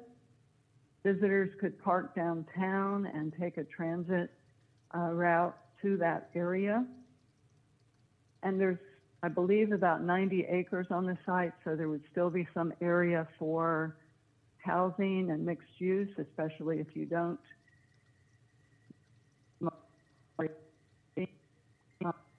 And a public-private partnership might help the development or redevelopment of that site, because it has been 20 years since I moved to the neighborhood, and we were talking about remediation then, and remediation is underway, so hopefully something will happen. Tom Petty, I hope the city has engaged with the nearby neighborhoods, both to the south, the Northeast Duck Pond, and to the north, the historic neighborhood where Tom Petty lived himself. I visit that park for the dog park, and it's a great amenity. Glen Springs, the only comment I'd like to make is I think there's a wall that contains the spring that, should it fail, it could create a hazard. So I don't know if the owners could be required to have a structural analysis, but it's something that I have observed, and over many years and the stronger storms, it's something to be mindful of. Thank you very much. Thank you, Ms. Pagan. Mr. Mayor, there are no more callers. The floor is yours. Okay, thank you. And as far as Coppers, we continue to have discussions with them. The barrier there is that we neither own nor control the site, and so we can't really plan for what we might use it for. But we are in discussions with them and are looking for opportunities if they present themselves. Commissioner Santos. Thank you, Mr. Mayor. Concerning Fred Cohen Park, I guess I'm confused on exactly. I don't know if anything even presented was what are the current plans for it. I don't know if we can start the whole community engagement process all over again. I don't even know what even our current plans are, because I don't think those were even what is presented. So I don't know if I want to, instead of starting over the whole process, of actually getting an idea of what it is, because it takes a lot of work to do community engagement. Well, I'm going to allow Ms. Wade to talk to Commissioner Simmons and figure that out. Okay, thank you all. Okay, let's now move on to the RTS COVID protocol item. And Mr. Manager, would you like to, I think you presented a memo to the commission, but we'll let you summarize that. Thank you. So at your last commission meeting, you asked to move this item to GPC for today. We had one of our neighbors speak about his experience on an RTS bus. So I thought it would be useful to provide you with our current protocol, which I have done in the memorandum, which is attached to this item.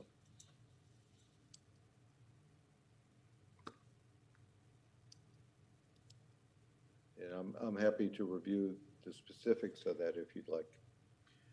Well, I'm assuming most people from the public have not seen the memo, so I either you or Mr. Jesus Gomez to explain that. I'll be glad to. So our practice is that all of our neighbors are required to wear a mask while they're on an RTS vehicle, including the process of boarding and disembarking, unless they are exempt from that that could be based upon age or medical condition. We do provide, and we were one of the first transit agencies in the country to provide free masks on all of our vehicles. Boarding is denied if a neighbor refuses to abide by the mask requirement. Neighbors that are on board any RTS vehicle are required to maintain social distancing and continue to wear the mask the entire time. And non-compliant neighbors are informed of the mask requirement, and then they're given an opportunity to comply. And if they do not comply, they are asked to exit the vehicle by the driver or by a supervisor. And if necessary, we contact GPD to assist. Okay. Thank you. Are there any questions from the commission? Okay, members of the public that wish to speak to this item? I know that you're here for that, Mr. Blount.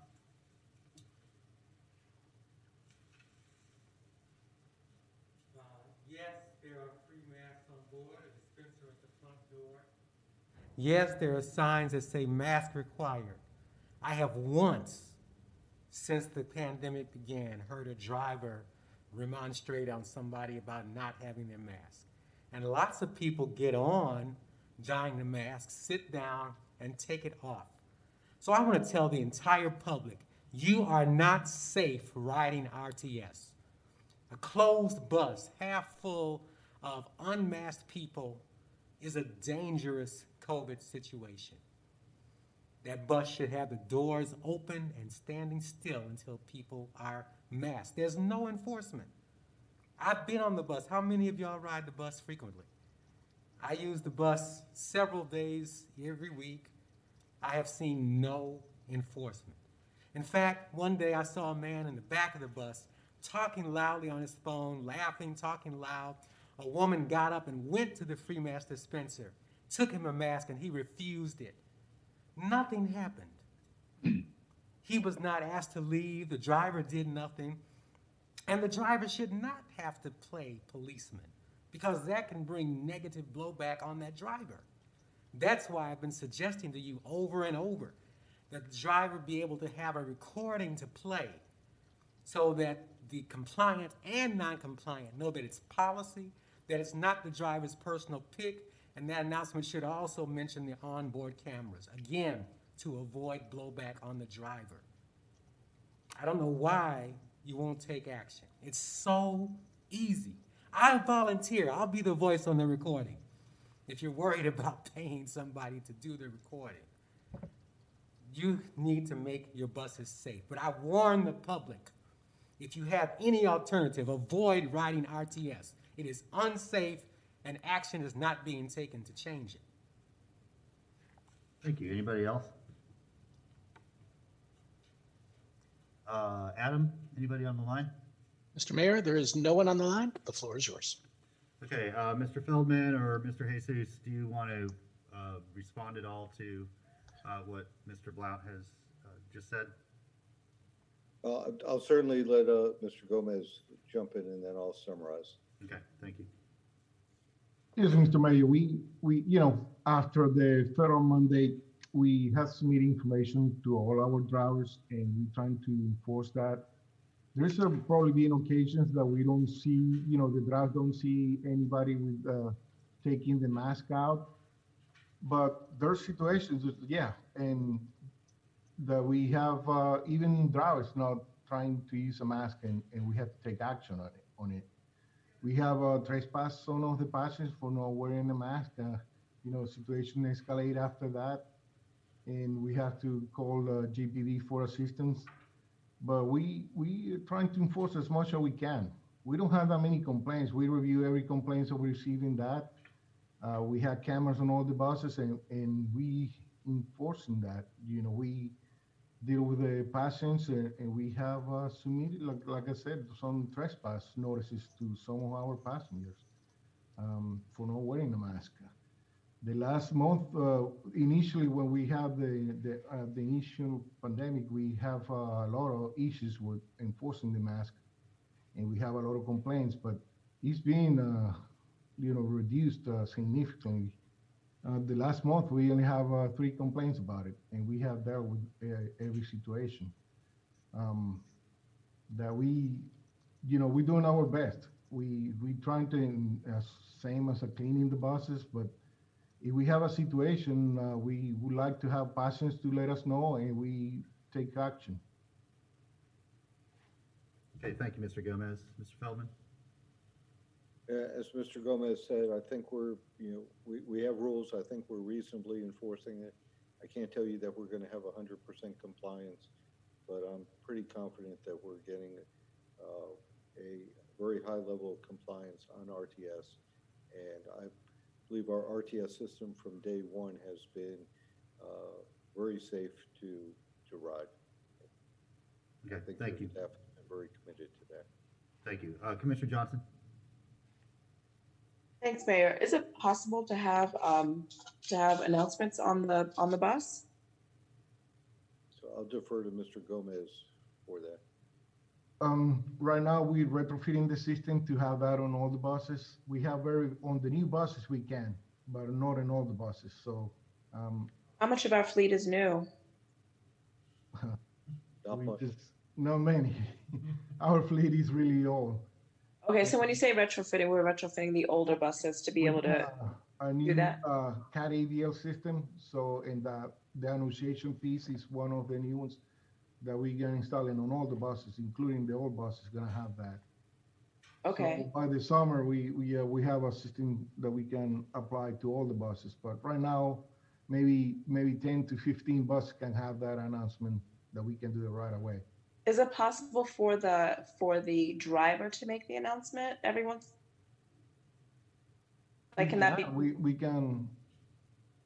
Some of them do, not all of them. They rely on the voice annunciation system to do even the ADA announcements, but we can require that for them to do that. I mean, I know that I've gone into one store and I found it really helpful. I mean, of course I already had my mask on, but it was for the people that didn't. I found it really helpful to hear, every few minutes, and it was Wawa actually, and every 10 minutes they'll remind you to keep your distance and put on your mask, and it's about the safety. And I think that having those cues really helps to make sure that everybody is doing the right thing. So I think that as a policy would be helpful. And 2, is there any reason why we don't open the windows on the RTS buses? Well, not all the buses we can't do that in all the buses either. Only the old buses are that you can open the windows. The old buses, you can open the windows? Yes. So most of our fleet is old, you just said, right? So there's the option for the buses, for the windows to be open on the buses. I think that that's a much safer way, especially with the weather right now. I mean, I understand that when it's, August and 105 degrees and, 100% humidity, that's going to be difficult. But, particularly now, up until it gets incredibly hot, I think that having the windows open is a much safer option for everyone. You could take it or leave it. Just my 2 cents and, CDC. We'll do it on the ones we can, for sure. The announcements and open the windows. Okay, thanks. Okay, thank you, Mr. Gomez. And, I get the reasoning behind your recommendation, Mr. Blount, that they just pull over and stop. That can easily lead to somebody losing their job. I mean, they're late for work, their boss fires them. I don't want everybody else on the bus to pay for the transgressions of one irresponsible person. And so, look, I feel like we're all doing our best during this pandemic. Every healthcare worker, every bus driver, every teacher, every person.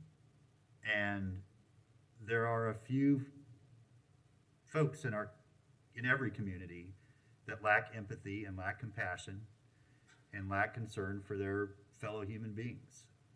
And I hate that. But if men were angels, we'd have no need for government. And we're not.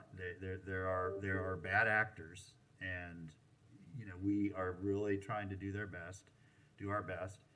And look, we're doing a good job. Our positivity rates have been below 2%. They were almost below 1% for our last report. Our community spread has gone down to its lowest rate since probably March. We're very much headed in the right direction. Almost everybody in our community is working hard to keep each other safe. And I'm sorry you've experienced a couple bad actors, and I'm sorry it happened on a bus. But you know, we'll just continue trying to do our best, and please report folks, file the complaints. We'll trespass them. We'll revoke their passes and hopefully remove them from that situation.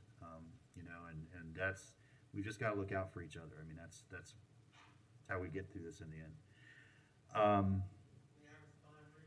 Yeah, we can talk after the meeting. Sure. Okay, we do have another item on the agenda. So, Commissioner Sacco, this is your item, which is community-based approach to panhandling. Yes, sir, Mr. Mayor. I will let Zariah go to it because he's done some amazing research on it. But ultimately, a while back, we had some of our neighbors say, why don't we take creative approaches and empathy to our houseless or panhandling neighbors? I think that this is a good step in that direction of thinking creatively on how to solve more than the immediate problem. So I will let Zariah speak, and then once he's done, I'll move forward with my suggestion. Okay, thank you. Mr. Folston, welcome back.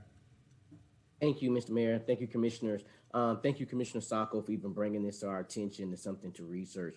As she just stated, after some of our subsequent conversations, one of the things that was pressed upon her heart is to look at some creative strategies that we can help alleviate panhandling as much as possible, and to be able to provide a level of self-sufficiency for some of our neighbors that are in our community. And so she tasked us with doing some research to find some creative approaches where other communities, how they were dealing with some of their panhandling issues. And so we've done that, and I've asked one of our fellows who was with us in the summer, who originally did this research for us. I asked her to come back. As you may remember before, she couldn't make it, but she's able to make it today, and I'm so appreciative that she's here with us. So I want to turn it over to Samantha Steiner as she presents on this community-based approaches for panhandling. Samantha, you can take it away. Thank you so much. Hello, Mayor, Commissioners, and member of the public. My name is Samantha Steiner. I'm a former Policy Research Fellow with the City of Gainesville, and today I'm going to share our research on social service and community-based solutions to panhandling and discuss how existing Gainesville programs could be expanded to help target root causes and reduce panhandling throughout the city. An alternative to ordinance or legislative-based approaches to decrease panhandling, community and social service-based approaches attempt to address the root issues which cause individuals to resort to panhandling. Often, panhandling is born out of a lack of resources and can be reduced by connecting individuals to needed social services. In Gainesville, there are several existing programs which could be expanded to help panhandlers or individuals at risk of panhandling to get the help that they need, such as the Gainesville Community Resource Paramedic Program and the Mental Health Co-Responder Team. Additionally, several other cities have developed innovative programs designed to help provide panhandlers with the social services that they need, which we will also discuss. In 2014, the Gainesville Community Resource Paramedic Program, or CRP, was established to reduce recurrent emergency service utilization and better solve residents' health issues at the root.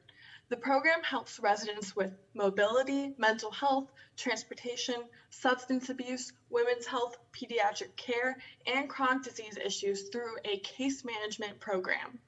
With the program, patients which frequently utilize emergency resources for non-emergency health problems are referred from firefighters or UF health professionals and are connected with a paramedic and a CRP coordinator. This team visits the patient, identifies their needs, and develops a plan to manage the patient's health. The patient is then connected to resources and regularly followed up with. This program could be expanded either through an extension of this program or a similar program with the GPD to create a team that reaches out specifically to panhandlers, assesses their social situations, and connects them with needed resources. The Gainesville Police Department also partners with Meridian Behavioral Health Care with their mental health co-responder team, which jointly responds to calls involving mental illness, substance abuse, and emotionally charged situations. The program is designed to prevent unnecessary incarceration and to provide community support, follow-up, and care coordination for individuals in crisis. Both the mental health co-responder and community resource paramedic programs are designed to help residents suffering from health concerns. However, panhandlers may not be suffering from any mental or physical health conditions.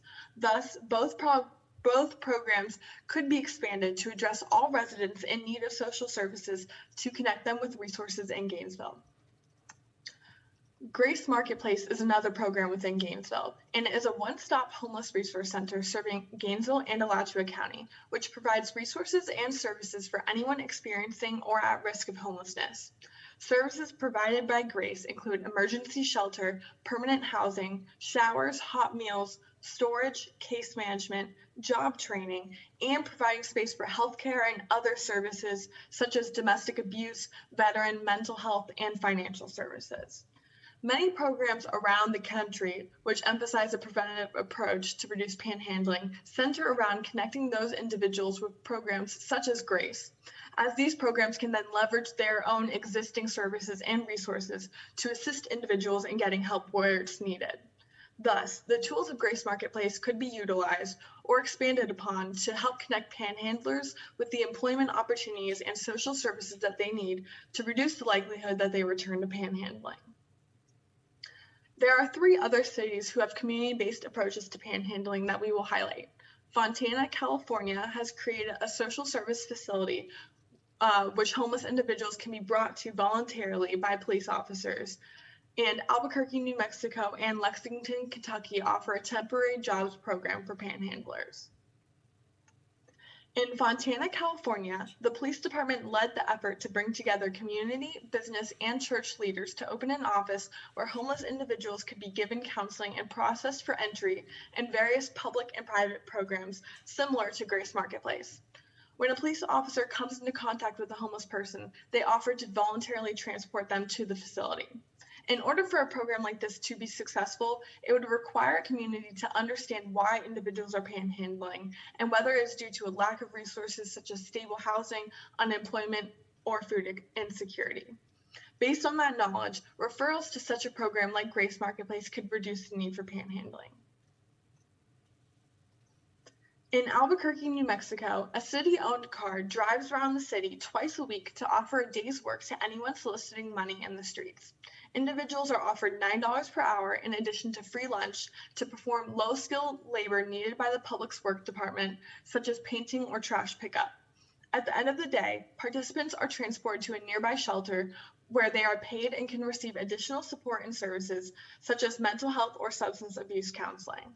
The program began in 2015 and in 2017 reported that they had provided jobs to 1,575 individuals, helped 21 individuals find permanent housing, provided 355 individuals with mental health and substance abuse services, and connected 422 people with permanent employment. The program has been modeled in several other cities, but there are questions as to whether there's been a sufficient mitigation in panhandling to justify the cost of the program. Lexington, Kentucky modeled their panhandler jobs program off of Albuquerque's model, and their program was created in 2017. Through this program, a city-owned van drives around the city 3 times a week to offer work to panhandlers. Individuals are similarly paid $9 and perform low-skilled labor needed by either the city government or private businesses, although private businesses that participate in the program have to provide private funding for the hourly pay. At the end of the day, participants are transported to the New Life Day Center, a homeless shelter and connection point, which also operates the program with $120,000 in annual funding from the city. Since the program began in 2017, the city has seen a 90% reduction in active panhandlers. However, the operators of the program say that that is not due to the jobs program alone, but also due to an increase in community awareness thanks to local journalists, an ordinance which makes it punishable by law to leave the sidewalk and walk on the roadway while panhandling, and the creation of an online donation program called Let's Give, which encourages residents to donate to the online program rather than directly to panhandlers. The donations to Let's Give also help to fund the jobs program. The jobs program is currently on hold due to social distancing concerns surrounding the COVID-19 pandemic. And so as a reminder, this is where we currently are at in the policy process.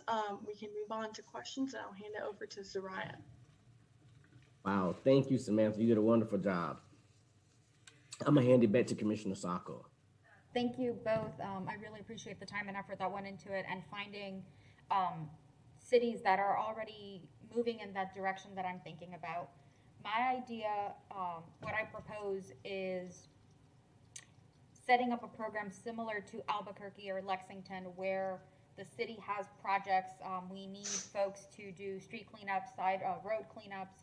We need small, I don't want to say low skill labors, because every skill is valuable and a skill, but projects that don't require a lot of prep work and can be outsourced out to those who need help in finding employment. When I've gone out to talk to some of our houseless neighbors or panhandling neighbors, one concern that they voiced often is it is difficult to find employment if they have a history, if they've been unemployed too long, if folks take one look at them and say, you know, you're homeless, I don't want to hire you, why are you here? They seem to find getting their foot in the door to be the most difficult part. And so having a program like this, it really inspired me, seeing Cafe 131 over at Grace Marketplace, where they hire some of their residents so that they do build up a work history so that then they have a better opportunity moving forward. And I think we could do something similar like this, where it stops people from panhandling if we hire them to do these projects. It's guaranteed income as they do a job versus standing out on a median if they're still doing it, or out on the sidewalk where they could be injured. But I would like to see a potential pilot come out of this where we partner with a program, whether that be putting it out through an RFP to see who wants to partner with us, or putting together a proposal to see who wants to take up the mantle, but to see how we partner with a community partner that can also offer resources, but get people in the door with the promise of a prospective possible job. And then while they're there to be employed, they also have access to resources and they can get more information. I don't know how eloquent or well-spoken that was. I'm just very excited about the potential behind outright hiring folks rather than have them panhandle. And I think it could be a good step as a pilot program to see if that lowers the number of panhandlers we have in our city and folks in need. Thank you. All right, thank you, Commissioner Sacco, and thank you to Ms. Steiner and Mr. Fulston as well. Commissioner Ward. Thank you, Mr. Mayor. Thank you, Commissioner Sacco, for bringing this forward, and to staff for doing the legwork on it. I've had the folks ask about this for several years because they've seen news stories about Albuquerque or whatever. One of the things that gives me pause is that we're, I think, about to embark on a direct social work program that has already been passed on to us by the CRA Advisory Board. And I would rather us use any money that's available to go toward that program and make it as successful as possible, rather than doing a whole bunch of different programs. And then if we find out that this thing that we've asked the continuum to bring us is not effective, then let's try something different. But if we underfund multiple programs, none of those programs will work. I'd rather see us correctly fund one thing at a time in this regard than take a scattershot approach to it that isn't properly funded. I mean, Lexington, it looks like, is doing this, or was doing this at 120,000 a year. I don't know, that could go a long way toward helping fund social workers to do that direct outreach to get people direct help. I like the idea of a WPA style approach to helping people, just put money in their hands. I would say it has to be $15 an hour.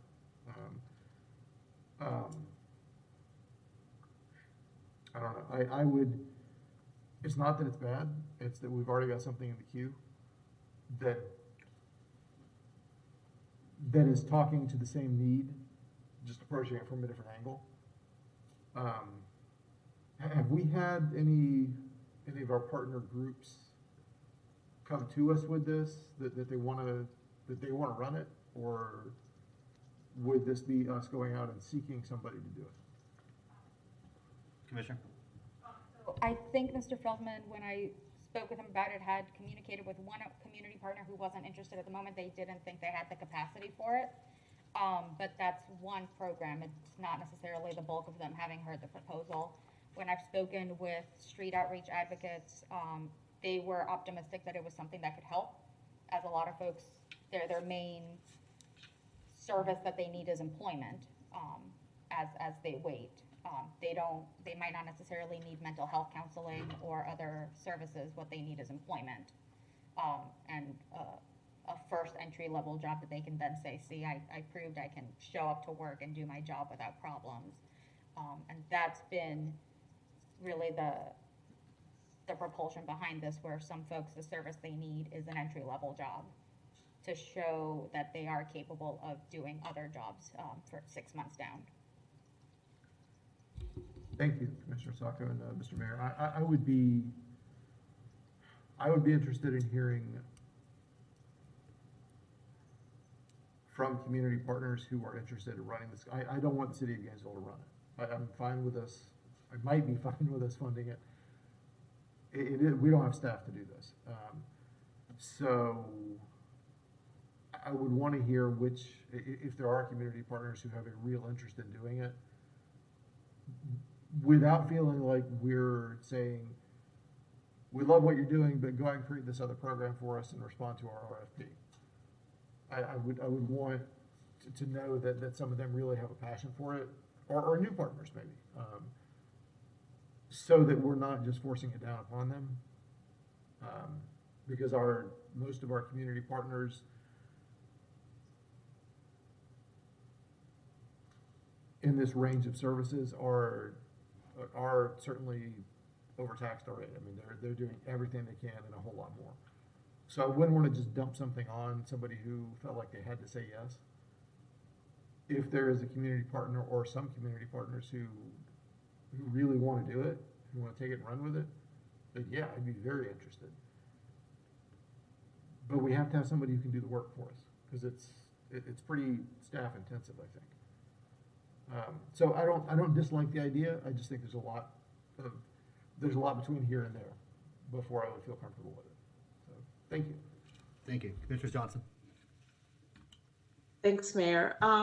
I think it's a fantastic idea, but I also know that we are going to be starting this street outreach team, and I have not familiarized myself with how the street outreach teams work, but I think that part of what they do is trying to connect people to the services that they need, and if that service is a job, then that's something that they are trained to do. And I would love some clarification about this if I'm wrong about this. What I do see happening, rather than the city, running something like this, is to maybe, if this is something that a community partner wants to do, is to work with the city in setting aside a certain amount of either jobs or projects that our homeless neighbors can work on. So I see something going in that direction, rather than us, running a program like this. But I am interested in hearing if that is part of what the street outreach, and I know nobody is here to answer that question. I'll try to make some phone calls later, or maybe one of you all know. But I would be interested in finding out if that is something that the street outreach team is going to be, tackling, is finding people working jobs when they're doing the panhandling outreach that we are funding from the CRA. Thank you. Thank you. Commissioner Santos. Thank you, Mr. Mayor. And thank you, Commissioner Sacco, for bringing it forward. I'm open to a pilot program. I guess one of the questions is what is the cost, and was, just to get more clarification, was it having the city doing it or was it having an outside partner doing it? I do think that we have new commissioners on the county commission since our last discussions on our house as neighbors, and I do think that if we go down this route, I think we should try to have them as a partner in this now that they have new commissioners, and hopefully they're more open to programs for our house as neighbors. I do think that it should be, the pay should be our city's living wage. It don't have to be $15 an hour or whatever our minimum city living wage is. Thank you, Mr. Mayor. Thank you. Thank you, Commissioner Saka, for bringing this forward. I would like to move this forward to learn more how it would work here. So I think, I think we deal in hypotheticals now, but if there were $100,000 set aside, say 50 from us and 50 from the county, how would we structure a program? Could Grace administer it? I'm guessing no. They're probably maxed out. So who would administer it? Would it be us? Would it be somebody else? How far would that go? How many people do we think we could serve in a year with X number of dollars of funding? What kind of jobs could we offer? Do we need assistance with? What kind of jobs would the private sector be interested in hiring people for? All those are great questions that we don't have answers to that I'd love to learn more about. So, if in that policy process little timeline, I'd like to move it to the next stage just to ask those questions and learn a little bit more. And, really understand how this would impact some of our most vulnerable neighbors. I have no doubt that this could be beneficial for the folks that participate in it. I mean, I don't have any question that it would be effective. So now I think it's just a matter of administration and logistics. And so that's what I want to learn more about. And then once we know those things, who would the partners be, what would the funding be, how many people would help, what are the jobs, then I think I'd be in a better position to make a decision on, yeah, let's go for it, or let's use those resources towards something else. So with that, I'll get back to you. Thank you, Mr. Mayor, and those are excellent questions. I think Commissioner Johnson mentioned the direction of, we fund something and a partner is the administrator to pick up folks, take them to the job site, collect them, let them know about other services that are available. I see that as the partner's administrative duty, and we are funding the project. Ideally in collaboration with the county if they want to, because some of the sites I went to were I-75, and that was kind of a big divide where folks are standing near the county-city border and trying to do on both sides. It's not just a downtown issue. It was panhandling throughout the city and further out as well. I'm trying to think of the other questions. I should have written them down. I was too busy listening. If I think my goal with bringing it forward today was to see if there is appetite in a program like this, because the logistics of it would be the next step. What does it actually look like if it's something we're remotely interested in? And who would want to administer it? Who would be interested in administering it? And that, I think, is the next step. I envision, the other cities managed to help. Over 2 years, they've helped 1,500 individuals in Albuquerque alone, and that's over 2 years. And so that may not be one person that is employed full-time throughout the week, but it is one person who is making ends meet, who is getting assistance to buy food, to buy what they might need, and get access through the job placement to other services. I see the job placement more as a enticement off the street, away from panhandling and dangerous situations, into a situation that provides some income but also access to service. And I understand that we will have our street outreach program, and if connections to job is something that they will offer, then I fully support that. But I think that from my experience with folks who have been panhandling, it's two separate issues for them. They don't want services so much as they want employment, and it's a different kind of way to incentivize them to participate in something that could help them, if that makes sense. Yes, thank you. Commissioner Ariola. Thank you, Mr. Mayor. I don't want to be redundant from what's been said, but I'm very proud to support this initiative. I think that whatever model we decide to go with, it's obviously going to provide direct benefit to people who are vulnerable, but also I think it's going to help us build relationships on trust with people. That's going to be very helpful as well. And I don't think this has to diverge from the street outreach program. I think there's actually a way that we can see these programs dovetailing. So I'm fully supportive. If you'd like to make the motion, I'd be happy to second it. Thank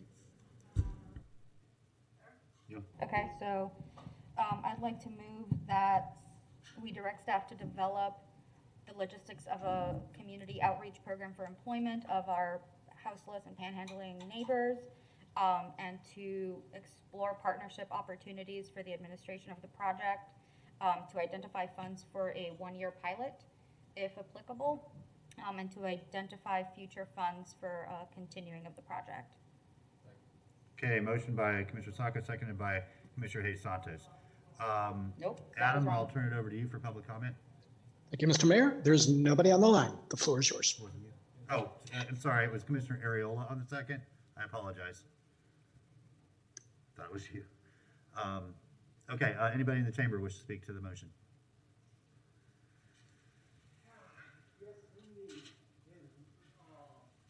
Ric Flair would say, woo! Because I'm bringing you something that you heard last night. We don't need this funding from her. We have it right here. It's our security officer. All we need to do is back our police officers. Our police officers, Tony Jones, was at this microphone last night and telling you, Mayor Paul, thank you, that he wants to institute the security along with the police to help with this. Now, here's a bell ringer. The bell ringer is we have this program in work thanks to our police officers. Our police officers were at 39th and Waldo Road last night picking up a bunch of 5 individuals that were panhandling at the corner of 39th and Waldo. But they took them in the car. They took them to the, what's that place uptown? St. Francis House or whatever. And they provided them a place to go. They talked to them and told them that they weren't under arrest, that they were going to take and help them to get a place for the night. It was just getting dark, you know, when the meeting ended. By the time I got left here to go to my home on 39th, the Lamplighter Trailer Park, they were out there doing their job. We don't pay them. Here's another initiative, is that the money that our bars take and pay these security officers to take and go to bars and take and keep peace in the city. This is happening as we speak. These officers are on a job. These security officers, along with our officers that were on the scene that made this happen. We're not paying them anymore. So this entity, which is may or may not be an an entity that Mrs. Soko is, Ms. Renee is speaking about. I have no idea whether she's in on this or not. But I want to say, I want to back our police officers and security men and say, I would like to have this be handed to you so you can see it yourself, Mayor Paul. And I welcome to hear more from your lady commissioner about how she thinks that this program that she has. Thank you, will Mr. work Shepherd. with I us. appreciate those So- comments. Thank you for sharing them Thank with you. us. Appreciate that. So will I have the officer bring this to you, sir? Just leave it up there. We'll get it. We'll get it. Thank you. Yep. Okay, back to Commissioner Santos. Thank you, Mr. Mayor. Just want to, I hope that we can have as part of the motion that we try to have the county involved in the process. Okay.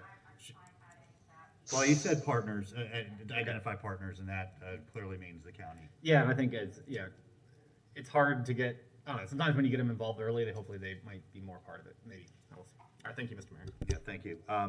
Okay, Madam Clerk, if you'll please move to a roll call vote. Commissioner Simmons? She's absent. Absent. Commissioner Ward? Aye. Commissioner Johnson? Aye. Commissioner Ariola? Aye. Commissioner Sacco? Aye. Commissioner I apologize. Commissioner Hayes Santos? Aye. Mayor Poe? Aye, that motion passes unanimously with Commissioner Simmons absent. Okay, our next item is member comment. Commissioner Santos. One request, can we, when we're having these meetings, put COVID items first on the agenda, either for both our regular agendas and general policy committee, because we're paying for someone probably a good amount of money to be extra services. We can. They were actually just on from 3 to 5, but yes, we can do that. That's a good suggestion. Anybody else? Just real quick, there is a commemoration of a mural that was painted in honor of Patricia Hilliard Nunn at the MLK building this Sunday at 2. And so we'd just like to invite anybody from the public to come. It'll be socially distanced and everyone will be wearing a mask.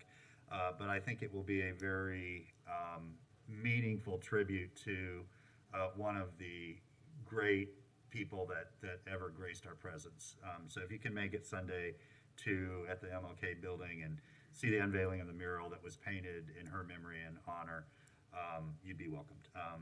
With that, seeing no further business before the board, we are adjourned.